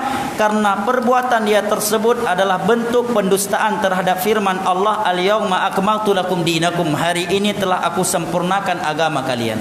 Karena orang yang melakukan bid'ah, ketika dia melakukan bid'ah tersebut, maka dengan lisan halnya dia menyatakan agama Allah belum sempurna. Buktinya ada suatu ibadah, metode ibadah yang belum pernah disampaikan oleh Nabi, baik dengan ucapan, perbuatan atau ikrarnya selama 23 tahun beliau menjadi Nabi dan Rasul. Berarti agama ini belum sempurna. Berarti kamu mendustakan firman Allah, al-yauma akmaltu lakum dinakum. Berarti engkau mencela agama Allah ini. Dia akui ataukah tidak? Nah, kemudian kata Syekh, wa min al-ajab an yabtadi al-insan bid'atan tata'allaqu bi dhatillah wa asma'ihi wa sifatihi thumma yaqulu innahu fi dhalika mu'azzimun li rabbih, innahu fi dhalika munazzihun li rabbih, innahu fi dhalika mumtathilun li qawlihi ta'ala fala taj'alu lillahi andadan wa antum ta'lamun. Dan di antara keanehan, sesuatu yang aneh adalah ada orang buat bid'ah terkait zat Allah, terkait nama-nama dan sifat-sifat Allah, menyatakan Allah di mana-mana, mengingkari sifat Allah yang Allah beritakan untuk dirinya dalam Al-Quran dan hadis, menyatakan tentang Allah tanpa dasar ayat dan hadis, lantas dia beralasan dan menyatakan itu adalah bentuk memuliakan Rabbnya, padahal dia meniadakan sifat yang telah Allah tetapkan untuk dirinya seperti istawa, sifat-sifat Allah yang lainnya. Innahu fi dzalika munazzihun li rabbi, bahwa dengan dia tolak sifat Allah atau dia takwil sifat tersebut, dia menganggap dirinya telah mensucikan Allah. Dia telah melaksanakan firman Allah, fala taj'alu lillahi andada wa antum ta'lamun. Janganlah kalian menjadikan tandingan untuk Allah sementara kalian mengetahuinya. Seperti sebagian orang yang menolak sifat istawa. Enggak, Allah di mana-mana. Dalam bagaimana dengan istawa? Oh, maksudnya istaula, buat bidah baru, bidah takwil. Kenapa? Al-Quran, hadis, sahabat, tabi'in, tabi'ut tabi'in, bahkan juga 4 mazhab, semua mereka menerima makna istawa dengan bahasa yang dipahami oleh orang Arab, yang dipahami oleh para sahabat, tabi'in dan tabi'ut tabi'in di masa itu, yaitu ala, wartafa'a, wasa'ida, wastaqar, meninggi, mengatas, menetap, dan mengatas, su'id, di atas segala sesuatu. Datang dia buat bidah baru, bidah takwil namanya. Bahwa mana istawa di situ istaula. Lantas dia beralasan ini tujuan kita untuk mensucikan Allah dari sifat makhluk. Dengan ini kita telah melaksanakan firman Allah, fala taj'alu lillahi antum andada wa antum ta'lamun. Atau sebagian mereka berdalil dengan firman Allah, laisa kamitslihi syai'un wa huwas samiul basir. Padahal dia sedang berbuat bid'ah takwil. Para sahabat tidak mentakwilnya, tabi'in tidak, tabi'ut tabi'in tidak. Bahkan 4 mazhab pun tidak, dan menyelisih ijma' para sahabat Nabi, tabi'in atau tabi'ut tabi'in adalah kesesatan yang nyata. Dan dia menganggap telah mensucikan Allah Jalla wa Ala. Ini sebuah keanehan. Nah, kata Syekh, kemudian kata Syekh, innaka la ta'jab min hadha an yabtadi' hadhihi al-bid'ah fi dinillahi muta'allaqa bi dhatillahi allati laysa 'alayha salaful ummah wala a'immatuha, thumma yaqul innahu huwal munazzih lillah wa innahu huwal mu'azzim lillah wa innahu huwal mumtathil liqaulillahi ta'ala fala taj'alu lillahi andadan wa antum ta'lamun. Dan engkau akan melihat keanehan, sesuatu yang membingungkan dari orang yang melakukan bid'ah ini. Dia buat bid'ah dalam agama Allah yang berkaitan dengan zat Allah. Yang bid'ah pemahaman akidah dia tersebut tiada salafnya dari para sahabat Nabi, dari para tabi'in, tabi'ut tabi'in atau ulama-ulama Islam seperti 4 mazhab setelah mereka. Lantas dia berkata dirinya telah mensucikan Allah dengan takwil tersebut, dengan tahrif tersebut. Dia telah mengagungkan Allah, telah melaksanakan firman Allah, janganlah kalian menjadikan tandingan untuk kalian. Beliau sedang bahas kaidah umum, beliau tidak rincikan sifat-sifat yang mereka tiadakan atau yang mereka takwilkan di sini, karena bukan sedang membahas ayat-ayat sifat atau asma, tapi beliau sedang memberikan kaidah umum dan contoh ya umum terkait orang-orang yang melakukan bid'ah, di antaranya dalam bid'ah asma was sifat. Naam. Kemudian kata Syekh, wa anna man khalafa dzalik fahuwa mumassilun wa musyabbihun. Dan mereka memvonis orang yang menyelisihi ta'wil mereka tersebut sebagai orang yang menyerupakan Allah. Begitu disampaikan akidah Ahlus Sunnah wal Jamaah mengimani istiwanya Allah, langsung dituduh mumatsil, musyabbih. Mereka telah menyerupakan Allah dengan makhluk, lantas berdalil dengan firman Allah, laisa kamitsli syai'un wa huwas samiul basir. Tiada sesuatu yang serupa dengan Allah dan Allah Maha mendengar dan Maha melihat. Padahal dalam ayat itu justru ada bantahan kepada orang yang menolak dan mentakwil istawa dengan alasan jangan menyerupakan Allah. Karena ayat di atas, Allah perhatikan bunyi ayat di atas, Allah menyatakan laisa kamitslihi syai'. Tiada sesuatu yang serupa dengan Allah. Allah tidak menyatakan tiada sifat untuknya. Perhatikan, Allah hanya menyatakan laisa kamitslihi syai'. Tiada sesuatu yang serupa dengan Allah. Yang Allah tiadakan apa? Keserupaan makhluk dengannya. Bukan meniadakan sifat istawa, sifat nuzul, sifat aliyat, sifat al-ain dari dirinya. Yang Allah tiadakan adalah keserupaan sifat makhluk dengan sifat Allah. Bukan meniadakan istawa. Tapi ayat ini digunakan untuk menolak sifat istawa. Itulah tariqah ahlul bid'ah, tatabba' ma tashabaha minhu ibtigha'al fitnah wa ibtigha'a ta'wil. Mengikuti ayat-ayat, hadis-hadis yang masih global. Ya. Kemudian menolak hal-hal yang sudah ada ayat dan hadis secara nas khusus dalam hal itu. 6 ayat secara nas, gamblang, terang, menerang tentang istawa Allah dalam Al-Quran. Ditolak kemudian menggunakan ayat umum. Ya. Padahal setelah itu Allah katakan wa huwas samiul basir, dan Allah Maha mendengar lagi Maha melihat. Kenapa kamu tidak menolak? Kita katakan kepada orang yang menolak sifat istawa, kemudian mentakwilnya dengan istola dengan alasan agar tidak menyerupakan Allah dengan makhluknya. Kita katakan kepadanya, kalau demikian berarti kamu tidak boleh menyatakan Allah memiliki sifat mendengar dan melihat. Karena makhluk pun punya sifat mendengar dan melihat. Nanti kita akan menyerupakan Allah dengan makhluk. Pasti dia akan menjawab apa? Oh beda. Sifat mendengar Allah itu sesuai dengan keagungannya sebagai Al-Khaliq, tidak menyerupai sifat mendengar makhluk. Kita katakan dalam hal ini kamu pintar, dalam bab istawa tadi kok blow on. Iya kan? Apa bedanya sifat istawa dengan ini sifat Allah, ini juga sifat Allah. Kenapa dibeda-bedakan kaedahnya?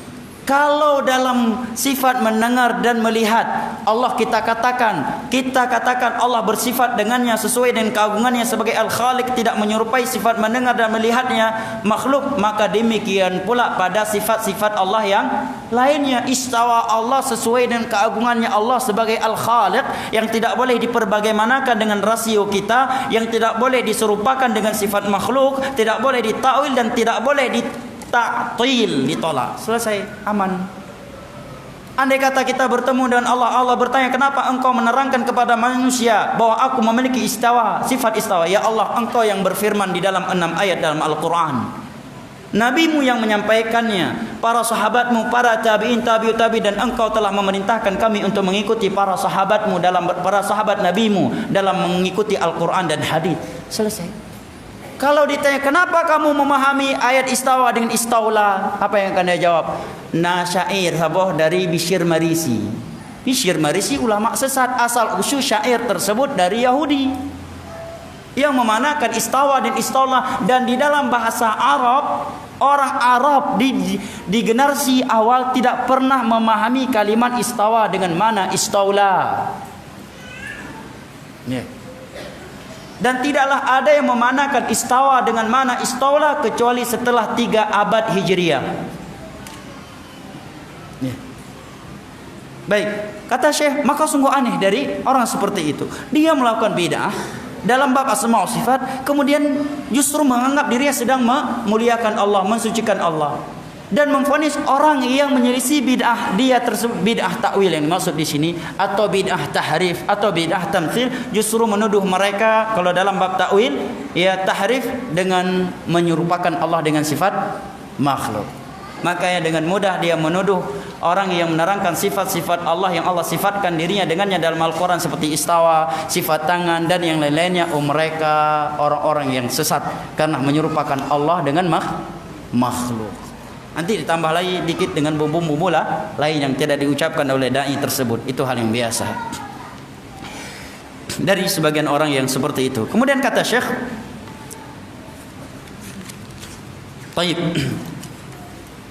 kama annaka la ta'jab min qaumin yabtadi'una fi dinillah ma laysa minhu fima yata'allaqu bi Rasulillah sallallahu alaihi wasallam wa yad'una, bukan wa yad'una, ini wa yad'un, mengaku, tasydid da'nya. Kalau wa yad'una artinya menyeru, ini wa yad'un mutaaddi bil ba, artinya mengaku. Wa yad'una bidzalika annahum humul muhibbuna li Rasulillah sallallahu alaihi wasallam wa annahumul mu'azzimuna li Rasulillah sallallahu alaihi wasallam wa anna man lam yuwafiqhum fi bid'atihim hadhihi fa innahum mubghidun li Rasulillah sallallahu alaihi wasallam ila ghairi dhalika min alqabis su allati yulaqibuna biha man lam yuwafiqhum ala bid'atihim fi ma yata'allaqu bi Rasulillah sallallahu alaihi wasallam." Baik, jelas? Ya, lama buat kajian itu bak menerjemahkan. Ya, kalau nggak ada terjemahan satu kitab bisa selesai satu pertemuan. Ya, lama pengajian itu diterjemahan jemaah. Karena kadang-kadang kalimat Arab pendek, pas terjemahan panjang sekali. Ya. Baik, kata Syekh, dan sungguh aneh ada orang buat bid'ah dalam agama Allah yang bukan bagian dari agama Allah, berkaitan dengan Rasulullah sallallahu alaihi wasallam atau terkait Rasulullah, merayakan hari kelahiran dan seterusnya dengan alasan cinta Nabi. Pada itu adalah bid'ah, lantas mengaku dengan acara tersebut bahwa merekalah orang-orang yang cinta Rasul. Merekalah orang-orang yang telah memuliakan Rasul, dan bahwa orang yang tidak mengikuti bid'ah mereka ini dianggap tidak cinta Rasul, dianggap benci Nabi SAW, dan berbagai gelar-gelar buruk lainnya yang mereka utarakan kepada orang-orang yang tidak mengikuti bid'ah mereka tersebut terkait dengan Rasulullah SAW. Ya. Bid'ah apa yang dimaksudkan ini? Saya kira ini sudah jelas contohnya, walaupun tak disebutkan oleh Syekh. Ya, bid'ah terkait atau yang mengatasnamakan cinta Nabi. Ba'bud pendaku mandum cinta Nabi. Ya. Ya kan? Ba'bud solat 5 waktu, subuh naik tubi kaedah cinta Nabi. Ya, bagian-bagian kapha manok kaedah bid alasan cinta Nabi. Ya, bak pajuh mangat cinta Nabi. Ya, pajuh bu gratis cinta Rasul. Jak solat subuh nazika cinta Rasul. Ya. Ninggalkan riba dan yang lain-lainnya. Di bagian makan gratis, makan enak, ya, cinta Rasul, cinta Nabi. Begitu azan dikumandangkan, langsung keluar dari masjid setelah acara makan minum. Ini bentuk cinta Rasul. Ya. Maka kata Syekh, sebagian mereka melakukan kebid'ahan dalam agama Allah yang sama sekali tidak ada petunjuk dalam agama ini. Nabi tidak pernah memberikan petunjuk dengan ucapan, perbuatan atau ikrarnya selama 23 tahun beliau menjadi Rasul. Dan mereka melakukannya dengan alasan cinta Nabi. Dengan bid'ah tersebut mereka menganggap diri mereka lah orang yang cinta dan mengagungkan Rasulullah, dan orang yang tidak melakukan bid'ah tersebut adalah orang yang tidak cinta Nabi. Apa contohnya? Udahlah kita transparan saja. Acara merayakan hari kelahiran Nabi SAW. Semua alasannya cinta Rasul. Pajuh mangat. Isra Mi'raj, nabu mangat dinan, cinta Rasul. Kanduri urmate, bibu gratis dinan, cinta Rasul. Ya. Baik, sekarang andai kata ini adalah agama dari sesuatu yang dianjurkan oleh Allah, mana dalilnya? Al-Quran 30 juz ada? Tidak ada. Nabi 23 tahun menjadi Rasul, menjadi Nabi. tidak pernah menganjurkan kita untuk merayakan hari kelahiran beliau. Tidak dengan ucapan, tidak dengan perbuatan, dan tidak pula dengan ikrar beliau. Ini satu. Kedua, apakah ritual ini yang dianggap sebagai bentuk cinta kepada Rasul mungkin dilakukan di masa Nabi ataukah tidak? Mungkin. Nabi 23 tahun sangat mungkin untuk melakukan, sangat banyak kesempatan untuk beliau melakukannya. Dan kira-kira adakah sesuatu yang menghalangi Nabi sehingga beliau tidak sempat melakukannya selama 23 tahun? Tidak mungkin. Andai kata beliau tidak sempat, ada sahabatnya yang melakukannya. Hai, Tonyo ada pegang mulut wa Nabi. Nah, gaya pingat lihat sahabat. Ya kan? Tapi tidak ada. Atau Nabi enggak buat maulid, sahabat lain ada buat maulid. Nyo Nabi na maulid romo kamu ni jak tiga. Ada maulid di tempat kami wahai Rasulullah. Tolong datang. Enggak juga. Dengan ucapan tidak, perbuatan tidak, ikrar pun tidak. Faktor melakukannya ada dan tiada yang menghalanginya, tetapi Nabi tidak melakukannya. Lebih dari itu jamaah, Khulafa Ar-Rasyidun 30 tahun menjabat yang mengurus negara Islam secara keseluruhan. Dari mulai Abu Bakar, Umar, Uthman, Ali, 4 sahabat yang mulia, Khulafa Ar-Rasyidun yang sudah disifatkan oleh Rasulullah dengan Mahdiyun Ar-Rasyidun, mendapatkan petunjuk, mendapatkan bimbingan dari Allah. Yang Nabi katakan untuk 2 orang dari mereka, iqtadu billadaini ba'di, ikuti oleh kalian 2 orang ini setelah aku meninggal nanti, Abu Bakar dan Umar. Mereka cinta Nabi tidak? Nya apa era yang li itu istifham ingkari tentunya atau takriri. Mereka tiada manusia yang lebih cinta kepada Rasulullah dibandingkan mereka berdua.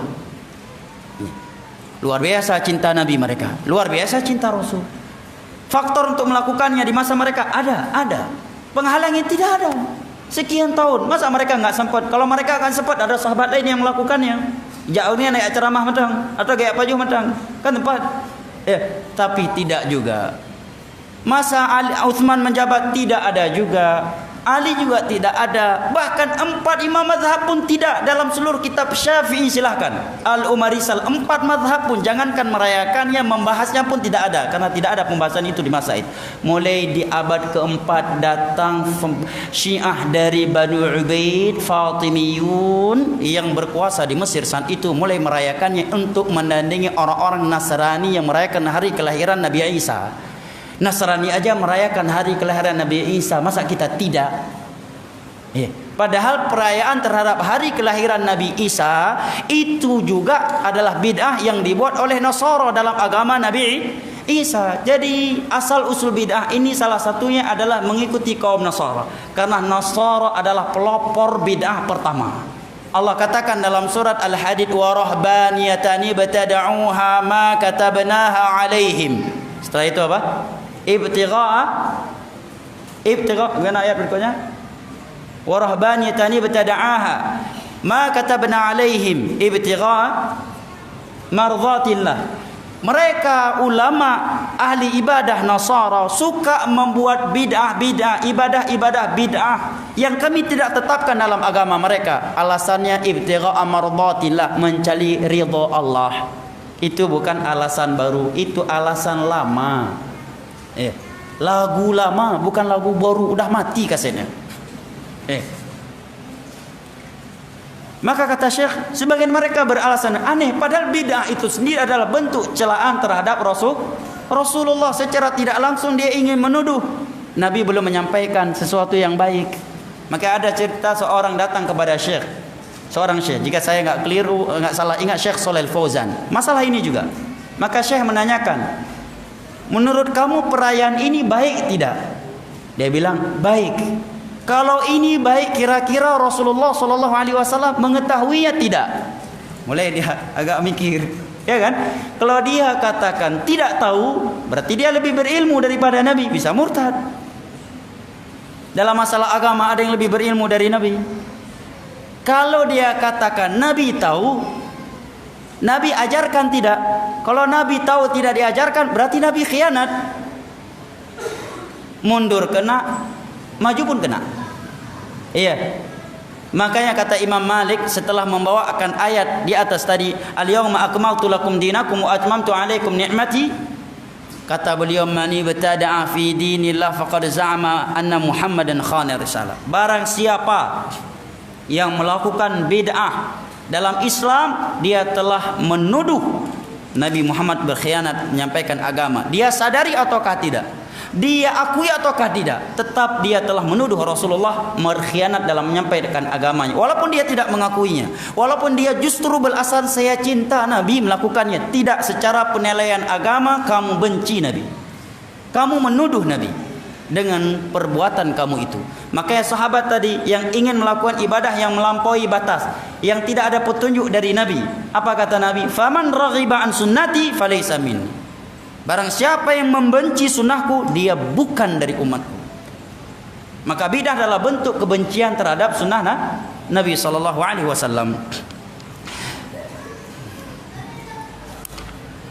Baik, saya kira cukup sampai di sini. Saya persilakan jika ada hal yang ingin sampaikan. InsyaAllah kita selesaikan pada pertemuan besok, sisa pembahasan yang belum kita baca.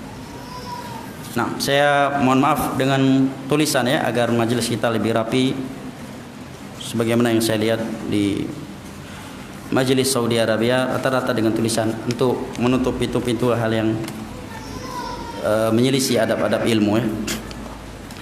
Baik.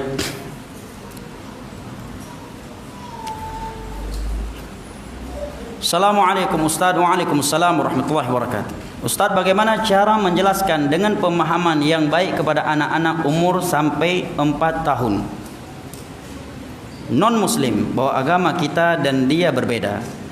Karena beberapa waktu lalu saya pernah ditanyai mengenai ini oleh siswa non-muslim. Barakallahu fiik. Anak berumur 4 dan 5 tahun, ya, ini rata-rata belum mumayyiz. Rata-rata belum mumayyiz. Ya, jangankan anak yang non muslim, yang muslim saja kalau umur 4-5 tahun belum mumayyiz. Dan rata-rata anak itu Nabi katakan kullu mauludin yughlad 'alal fitrah fa abwahu yuhawidanihi aw yunassiranihi aw yumajjisanihi. Seluruh anak yang lahir di atas tauhid Islam, akidah Islam, tetapi karena kedua orang tuanya yang Yahudi, Nasara atau Majusi membuat dia menjadi Yahudi, Nasara atau Majusi. Dalam hadis yang sahih dari hadis qudsi, Allah berfirman, inni khalaqtu ibadi hunafa. Aku menciptakan hamba-hambaku bertauhid, hanif, ya. Fajtalathum syayatin.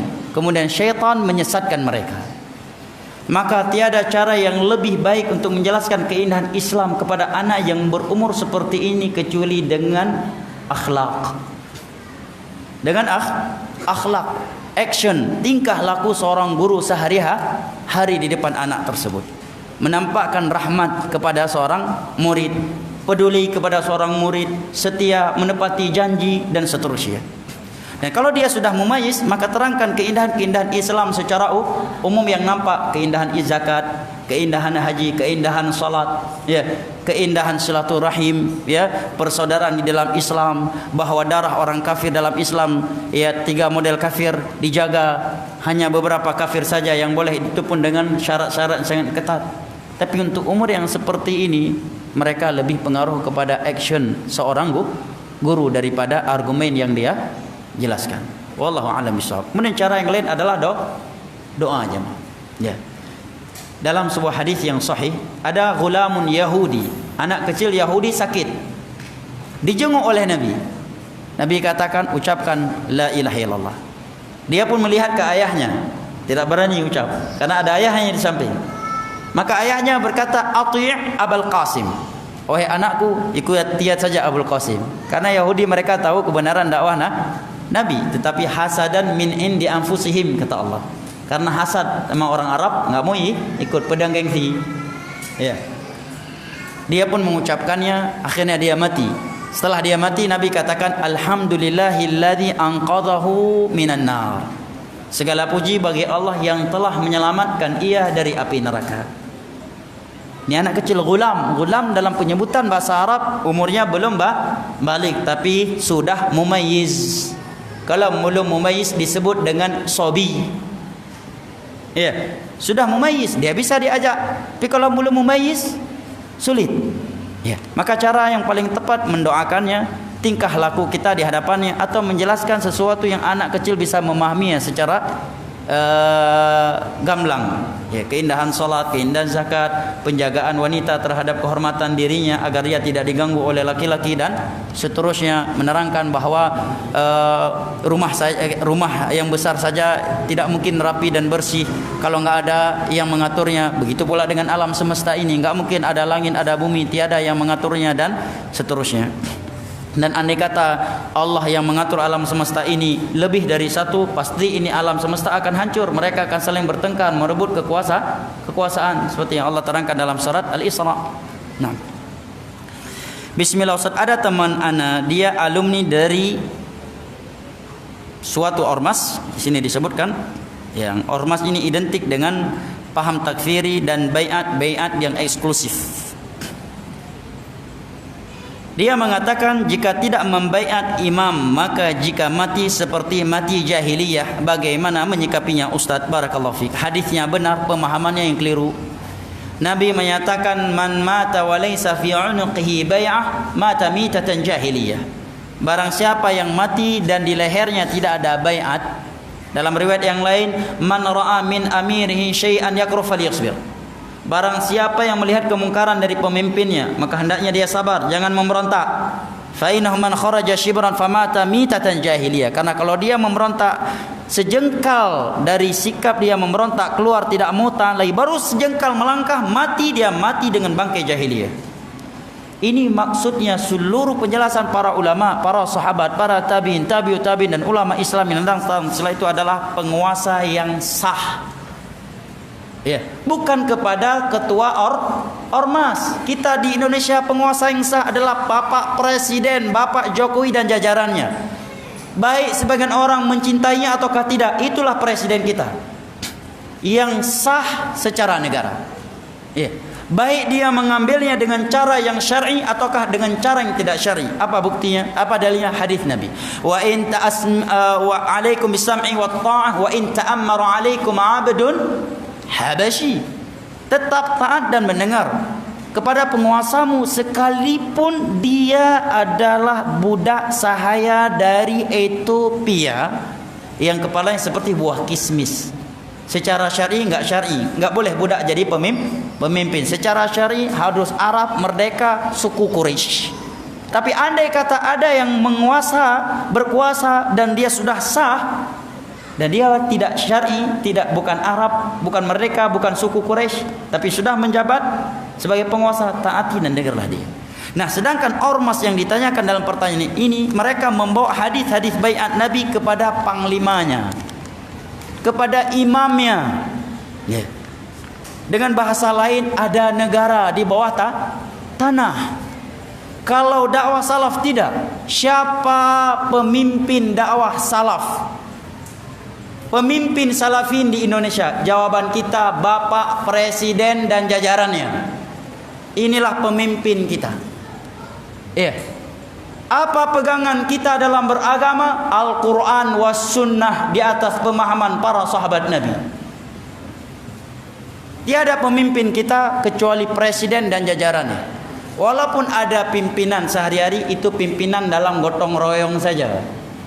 Ya, atau pemimpin royong Abu Fulan, pemimpin gotong royong, atau pemimpin amir dalam safar, sebatas dalam safar dan berkaitan dengan perbuatan safar. Nah, kelompok ini dia membawa hadis ini kepada baiat. Bagaimana cara menyikapinya? Kita katakan hadis ini kalau dibawa kepada ormas kamu, berarti ormas lain bawa hadis ini kepada pemimpinnya. Ada 100 ormas, 100 orang memperkosa hadis ini. Jadi apa ini agama? Jadi apa ini bangsa? Ini negara? Ini menunjukkan itu pemahaman yang tidak benar. Yang kedua, kita katakan pemahaman mereka ulama dalam mensyarah hadis ini. Mereka utarakan hadis ini kepada penguasa yang berkuasa secara umum yang sah. Dan mereka lebih benar pemahamannya dalam beragama ketimbang kita. Ketiga, praktek mereka para sahabat Nabi. setelah Khulafa Ar-Rasyidun, setelah Muawiyah, setelah Abdul Malik Marwan, negara tidak hanya satu pemimpin saat itu. Sebagian di Syam ada penguasanya sendiri, yang lain maka kemudian setiap masyarakat setempat taat kepada pemimpin yang berkuasa di negara tersebut. Maka Hajjaj bin Yusuf yang merupakan penguasa yang zalim saja,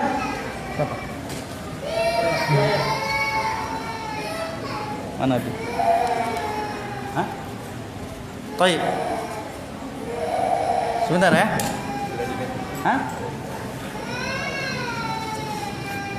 Baik. Sebentar ya, 1 menit ya. Kabi ada di. Mana Abi? Bawa kabi siapa? Baik. Jadi hilang. Apa yang saya bahas tadi?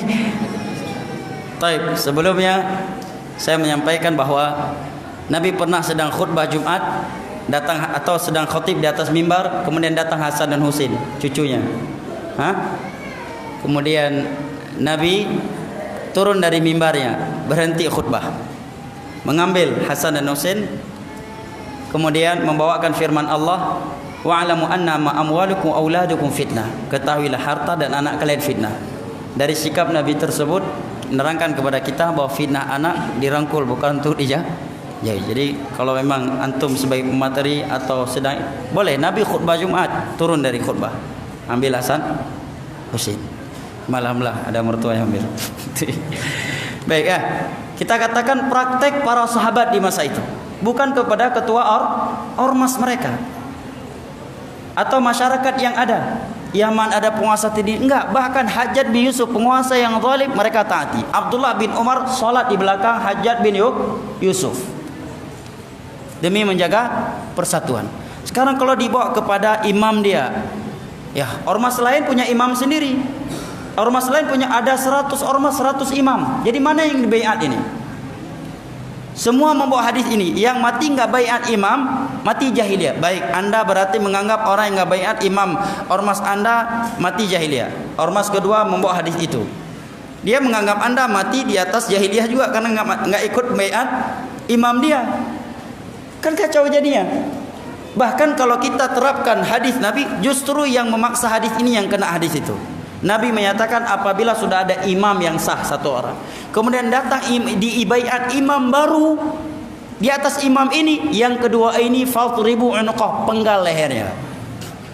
Udah ada pemimpin yang sah, dibawa pemimpin di bawah tanah, penggal lehernya, kata Nabi. Itu hadis Nabi SAW. Pemimpin cuma satu yang sah. Sekarang ISIS membawa hadis baiat kepada Abu Bakar al-Baghdadi. Baik, nanti Al-Qaeda yang menyelisih ISIS punya imam sendiri. Iya. Jamaah jihadi lainnya punya imam sendiri. Ormas ini imam saling menerapkan hadis itu. Itulah licik Yahudi memprovokasi kaum muslimin, dan itu salah satu sebab terjadi perang di antara kaum muslimin. Tidak kembali kepada pemahaman salaf dalam memahami hadis-hadis Nabi sallallahu alaihi wasallam. Nah, pemimpin yang disebut di situ adalah pemimpin yang umum, yang berkuasa terhadap suatu negara, bukan panglima atau imam ormas.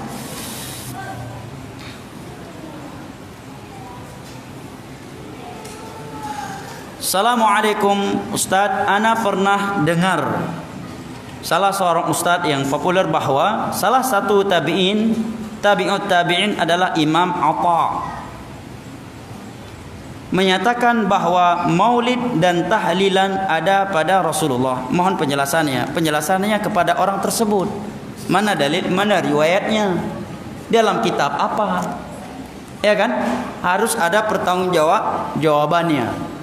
Dan saya katakan ini pasti dusta. Jangankan atas nama Atha, atas nama Nabi saja mereka berani berdusta, apalagi hanya atas nama Atha ibn Abi Rabah, seorang ulama tabi'in. Atas nama Nabi, berapa banyak hadis-hadis yang dipalsukan untuk perayaan Maulid? Sangat banyak hadis-hadis palsu yang dibuat dalam itu, yang ditulis oleh para ulama. Di antara yang membantahnya Imam Suyuti sendiri. Sementara maulid itu para ulama menyatakan itu baru Imam Ibnu Katsir dalam kitab Bidayah wa Nihayah mulai dirayakan di abad keempat Hijriah, tahun 400 Hijriah oleh Syiah Banu Ubaid atau yang disebut dengan Fatimiyun yang berkuasa di Mesir saat itu. Kemudian setelah itu baru mulai meluas. Sedangkan Atha Ibn Abi Rabah seorang ulama tabi'in. Ya. Itu yang disebutkan oleh Imam Ibnu Katsir dan yang lainnya. Dan andai kata betul Atha berkata demikian, maka di mana riwayatnya? Andai kata riwayat yang sahih, ya, maulid mungkin yang disebutkan di sini adalah maulid secara etimologi, artinya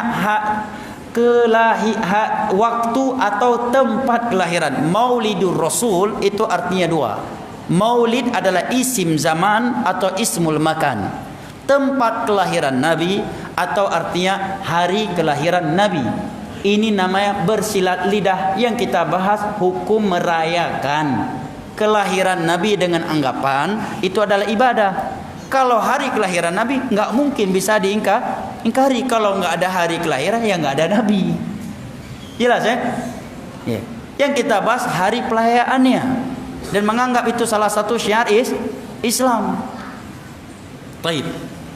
Dan perlu diketahui bahwa ulama berselisih dalam menentukan tanggal dan bulan kelahiran Nabi kita. Secara dari sisi hari dipastikan hari Senin.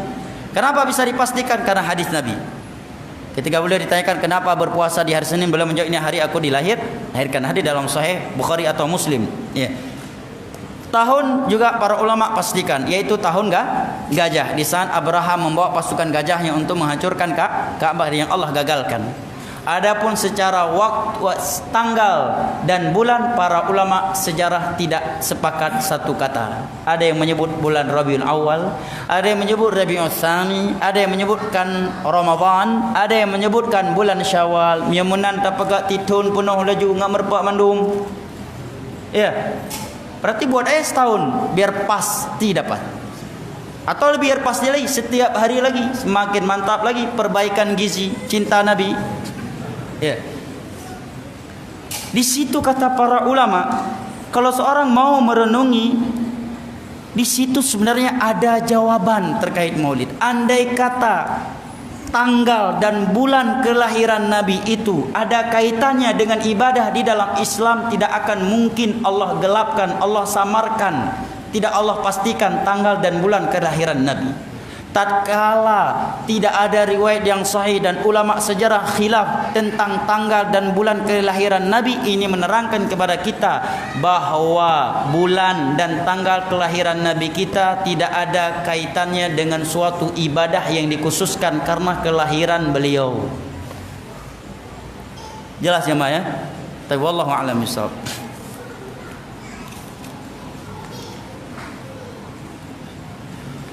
Assalamualaikum Ustaz, apakah Waalaikumsalam boleh menghadiri acara sunatan yang dipestakan? Bagaimana hukumnya Ustaz? Jazakumullah. Saya melihat dalam kitab Al-Mughni Ibnu Qudamah bahwa di antara ulama tabi'in membenarkan dan melakukannya, membuat acara pada sunatan makan minum selama tidak ada ritual bid'ah, ritual ibadah selain akikah ya.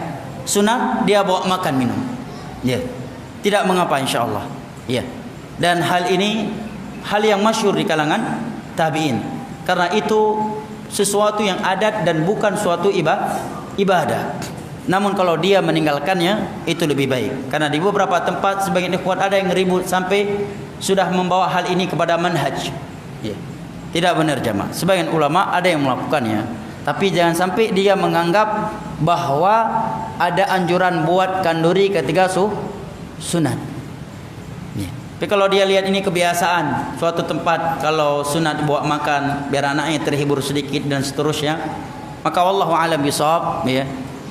Sebagian ulama salaf ada yang melakukannya, namun kalau dia tidak melakukannya ya, itu lebih selamat, karena khawatir itu termasuk dari ittikhadul id, membuat suatu hari yang dirayakan.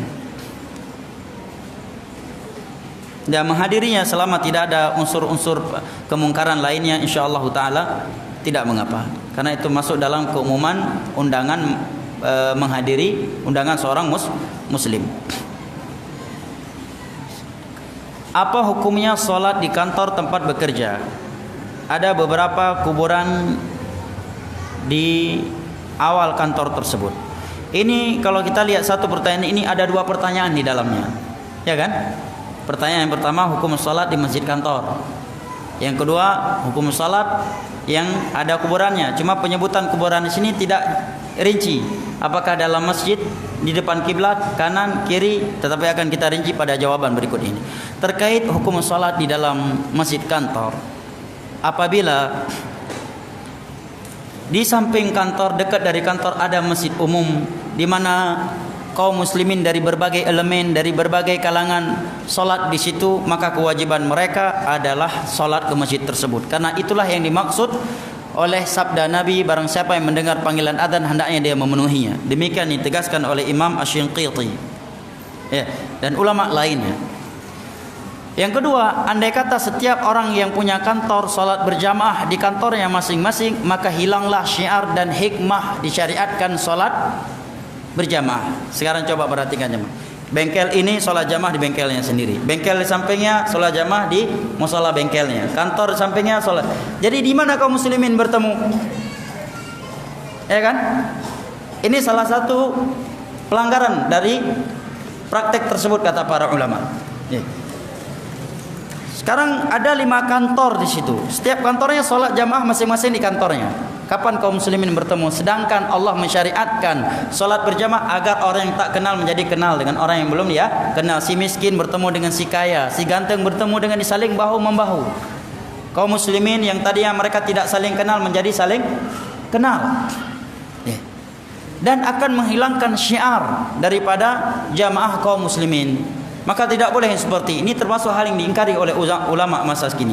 Tapi kalau mereka tetap melakukannya, solatnya tetap sah. Solatnya tetap sah. Namun dikhawatirkan mereka telah menyelisih hadis Nabi kewajiban mengikuti solat berjamaah. Karena para ulama ketika menjelaskan hadis Nabi, walaqad hamamtu an amura bi salati fatuqama thumma amra rajulan fayusalli bin nas thumma antaliqa ma'i rijalun ma'ahum huzamun min hatamin ila rijalin la yashaduna as-salah fa harriqa alaihim buyutahum bin nar. Sungguh aku sudah punya berencana memerintahkan agar solat itu ditegakkan. Kemudian aku perintahkan seseorang untuk menjadi imam di solat tersebut. Lantas aku pergi bersama beberapa algojoku membawa kayu-kayu bakar mencari laki-laki yang tidak menghadiri solat tersebut. Sebagian ulama yang mensyarah hadis ini menerangkan tidak bolehnya ada jamaah lain selain jamaah itu. Karena Nabi menyatakan solat tersebut yang tidak menghadiri solat tersebut, kemudian aku bakar rumah-rumah mereka, walaupun mereka solat berjamaah di rumah mereka. Maka tidak boleh ya, kecuali kantornya memang jauh dari masjid umum. Di kantornya tersebut ya memang ada jamaah, ya ada jamaah yang ramai dan orang lain juga bisa solat di situ. Dan kalau dia ke masjid bisa menelantarkan kewajiban-kewajiban dia, merusakkan perusahaannya, maka ini faktornya lain lagi demi keamanan dan seterusnya. Apakah solat sunnah ba'diyah maghrib harus dalam waktu solat maghrib? Bagaimana kalau lewat sedikit? Maksudnya bagaimana ini? Lewat sedikit maksudnya apakah sudah masuk waktu solat isya atau belum? Siapa penanyanya? Hah? Enggak mulu-mulu, enggak masalah kok dengan pertanyaan. Di belakang. Kalau dimaksud lewat sedikit masih dalam solat waktu maghrib, maka masih dinamakan ba'diyah maghrib. Tapi kalau sudah masuk waktu isya, maka sudah hilang kesempatan untuk melakukannya kecuali qadha'an karena tersibukkan. Dalam hadis Ummu Salamah yang diriwayatkan oleh Imam Abu Daud, beliau menyebutkan Nabi pernah solat 2 rakaat ba'diyah zuhur setelah asar. Qadha'an sebagai qadha' karena tersibukkan dengan tamu setelah solat zuhur. Setelah asar baru sempat qadha'an. Dan perlu diketahui bahwa ba'diyah itu setelah maghrib. Kalau dilakukan sudah menjelang Isya itu namanya qabliyah Isya. Ya, leh maghrib gemeratib sampai karab Isya. Lehnya baru kepada solat yang kaidukkan li ba'diyah maghrib sudah qubail Isya.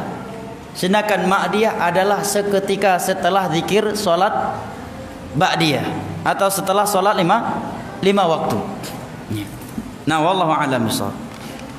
Terkait masalah kuburan di masjid tadi, maka para ulama sebutkan ketika membahas hadis Nabi, la tusallu ilal qubur, janganlah kalian salat menghadap ke kuburan. Perlu diketahui bahwa orang yang salat kepada kuburan, menghadap kuburan ada 3 macam. Yang pertama, dia salat menghadap ke kuburan karena unsur keyakinan. Ya, ini kuburan keramat akan lebih berkah, dan ini dia jelas syirik. Kalau dia menganggap dia sebagai perantara antara dia dengan Allah, batal Islamnya, karena itu syirik besar. Ya, kalau menjadikannya hanya sebagai wasilah, maka ini syirik kecil. Ya, syirik kecil. Yang kedua, dia sholat di situ, tapi nggak ada unsur kesyirikan terhadap kuburan, dan dia sudah tahu ada kuburan di situ. Dia nggak berbuat syirik, tapi buat dosa, melanggar larangan Nabi, dan salatnya tidak sah. Dia harus mengulanginya karena larangan aidun ila dzatil manhi di sini. Ya, karena dia telah melakukan inti larangan, la tusallu ilal kubur, jangan salat menghadap kuburan. Yang ketiga, dia salat menghadap kuburan, dia enggak tahu kecuali setelah selesai salat. Setelah selesai salat baru diberitahu, hai di klikut mimbar, ini hidup kuburan. Apakah sah salatnya ataukah harus diulangi? Iya. Para ulama khilaf. Ada yang menyatakan diulangi. Iya. Kalau waktunya masih ada, wajib dia ulangi. Yang kedua, dia tidak perlu mengulanginya kembali walaupun masih ada waktunya. Sebagian ulama berpendapat al-ahwat, kalau tidak ada keberatan, dia waktu masih ada, hendaknya dia ulangi. Nah, dan Syekhuna Abdullah Al-Mar'i hafizahullah taala menyatakan lebih baik dia mengulangi, khurujan alil khilaf, karena khilaf di sini adalah khilaf yang qawi. Baik, terkait letak kuburan, selama bukan di kiblat masjid, salatnya sah. Dari sisi sah, tetapi menjadikan kuburan tempat ibadah tetap tidak boleh. Jelas? Masjid dengan kuburan tidak boleh dipertemukan. Tetapi andai kata dia salat di sebuah masjid yang ada kuburan, tapi kuburannya bukan di kiblat, ada di pinggir masjid, masih dalam halaman masjid, bahkan kata Syekh Mubil ketika dia ingin masuk terkadang harus menginjak kuburan, itu perbuatan dosa. Adapun salat yang bersih dari unsur kesyirikan tadi, dari sisi sahnya tetap sah karena dia tidak salat menghadap kuburan. Atau kata Syekh bin Baz, kuburan di depan kiblat tetapi di luar tembok masjid. Masjid, kuburan di kiblat. Sah, tapi lebih baik ada pagar walaupun kecil yang memisahkan antara masjid dengan kuburan tersebut. Andai kata tidak ada pagar tetapi dia di luar masjid, bukan sebangunan dengan masjid, secara sah tetap sah, tetapi kewajiban pemerintah atau warga setempat tetap harus memindahkan masjid dari kuburan. Kalau kuburan yang duluan, maka masjid yang dihancurkan. Kalau dia berada di dalam masjid yang mungkin di sudut belakang dan semisal dengannya. Ini jawaban daripada Syekh bin Baz. Tetapi dari sisi prakteknya jamaah, apabila kuburan tersebut adalah kuburan yang menjadi sumber kesyirikan, dan antum dikenal di daerah tersebut orang yang mengajar tauhid, mengenal berada di atas sunnah, walaupun ketika antum sholat itu susah, tetapi ada efek fitnah lain, orang akan menganggap bahwa perbuatan yang demikian itu boleh, maka ini ada faktor lain untuk kita tidak sholat di masjid tersebut untuk menutup pintu fitnah.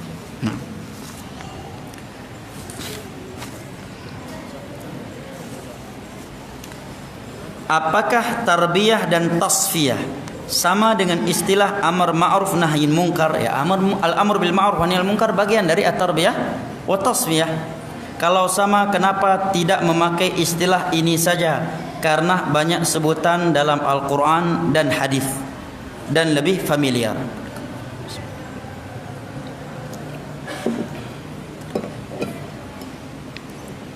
Kalau kita lihat kalimat at-tasfiyah dan at-tarbiyah, tidak ada unsur penyimpangan di dalamnya. Dan kalimat tersebut digunakan oleh para ulama salafan wa khalafan, seperti ucapan mereka bahwa ulama yang sesungguhnya itu adalah alladzina yurabbuna al-ilma sigharahu qabla kibari, adalah ulama yang sesungguhnya adalah yang mentarbiyah manusia dengan ilmu dari yang kecilnya sampai yang besarnya. Maka dari sisi penyimpangan saya kira tidak ada penyimpangan. Makanya para ulama menggunakan kalimat ini, sehingga Syekh Albani menulis kitab dengan judul At-Tasfiyah wa Tarbiyah. Kalau dikatakan mana lebih baik, ya tentunya menggunakan kata-kata yang lebih familiar dalam Al-Quran dan hadis itu lebih bagus. Dan saya tadi telah sebutkan di antaranya targhib wa tarhib, ini juga kalimat syar'i. Ya. Wa yad'unana raghaban wa rahaba. Kemudian juga saya tadi gunakan ungkapan an-nidharah wal bisyarah, inna arsalnaka basyiran wa nadhira. Baik. Bagaimana tentang hukum riba yang turun setelah Al-Maidah ayat keempat? Bagaimana menggabungkannya? Apa yang dimaksud dengan ayat keempat dari surat Al-Maidah? Ayat ketiga, ayat 3 di sini. Saya enggak paham maksudnya, karena di situ enggak ada penjelasan tidak ada haramnya riba. Yang kita bahas tidak ada lagi pembahasan halal dan haram. Bukan berarti tidak ada lagi hal yang haram setelah turun ayat itu. Paham ya? Maksudnya pembahasan yang haram udah dibahas semuanya, di antaranya riba. Jelas ya? Baik, bukan tidak ada lagi perkara yang haram dalam agama karena turun ayat tersebut. Tidak ada lagi pembahasan dan halal dan haram karena sudah sempurna pembahasannya. Di antara hal yang sudah dibahas akan keharamannya dan berlaku sampai hari kiamat adalah riba. Jelas ya? Assalamualaikum Ustaz. Waalaikumsalam warahmatullah. Saya pernah mendengar seorang ustaz yang menyatakan bahwa boleh melakukan maulid. Sudah ada ya? Baik, pertanyaan ini insyaallah kita akhiri ke pertemuan besok insyaallah taala. Kita akhiri dengan doa kafaratul majlis. Subhanakallahumma wa bihamdik asyhadu an la ilaha illa anta astaghfiruka wa atubu ilaik. Wa sallallahu ala nabiyyina Muhammad wa ala alihi wa sahbihi wasallam. Wassalamualaikum warahmatullahi wabarakatuh.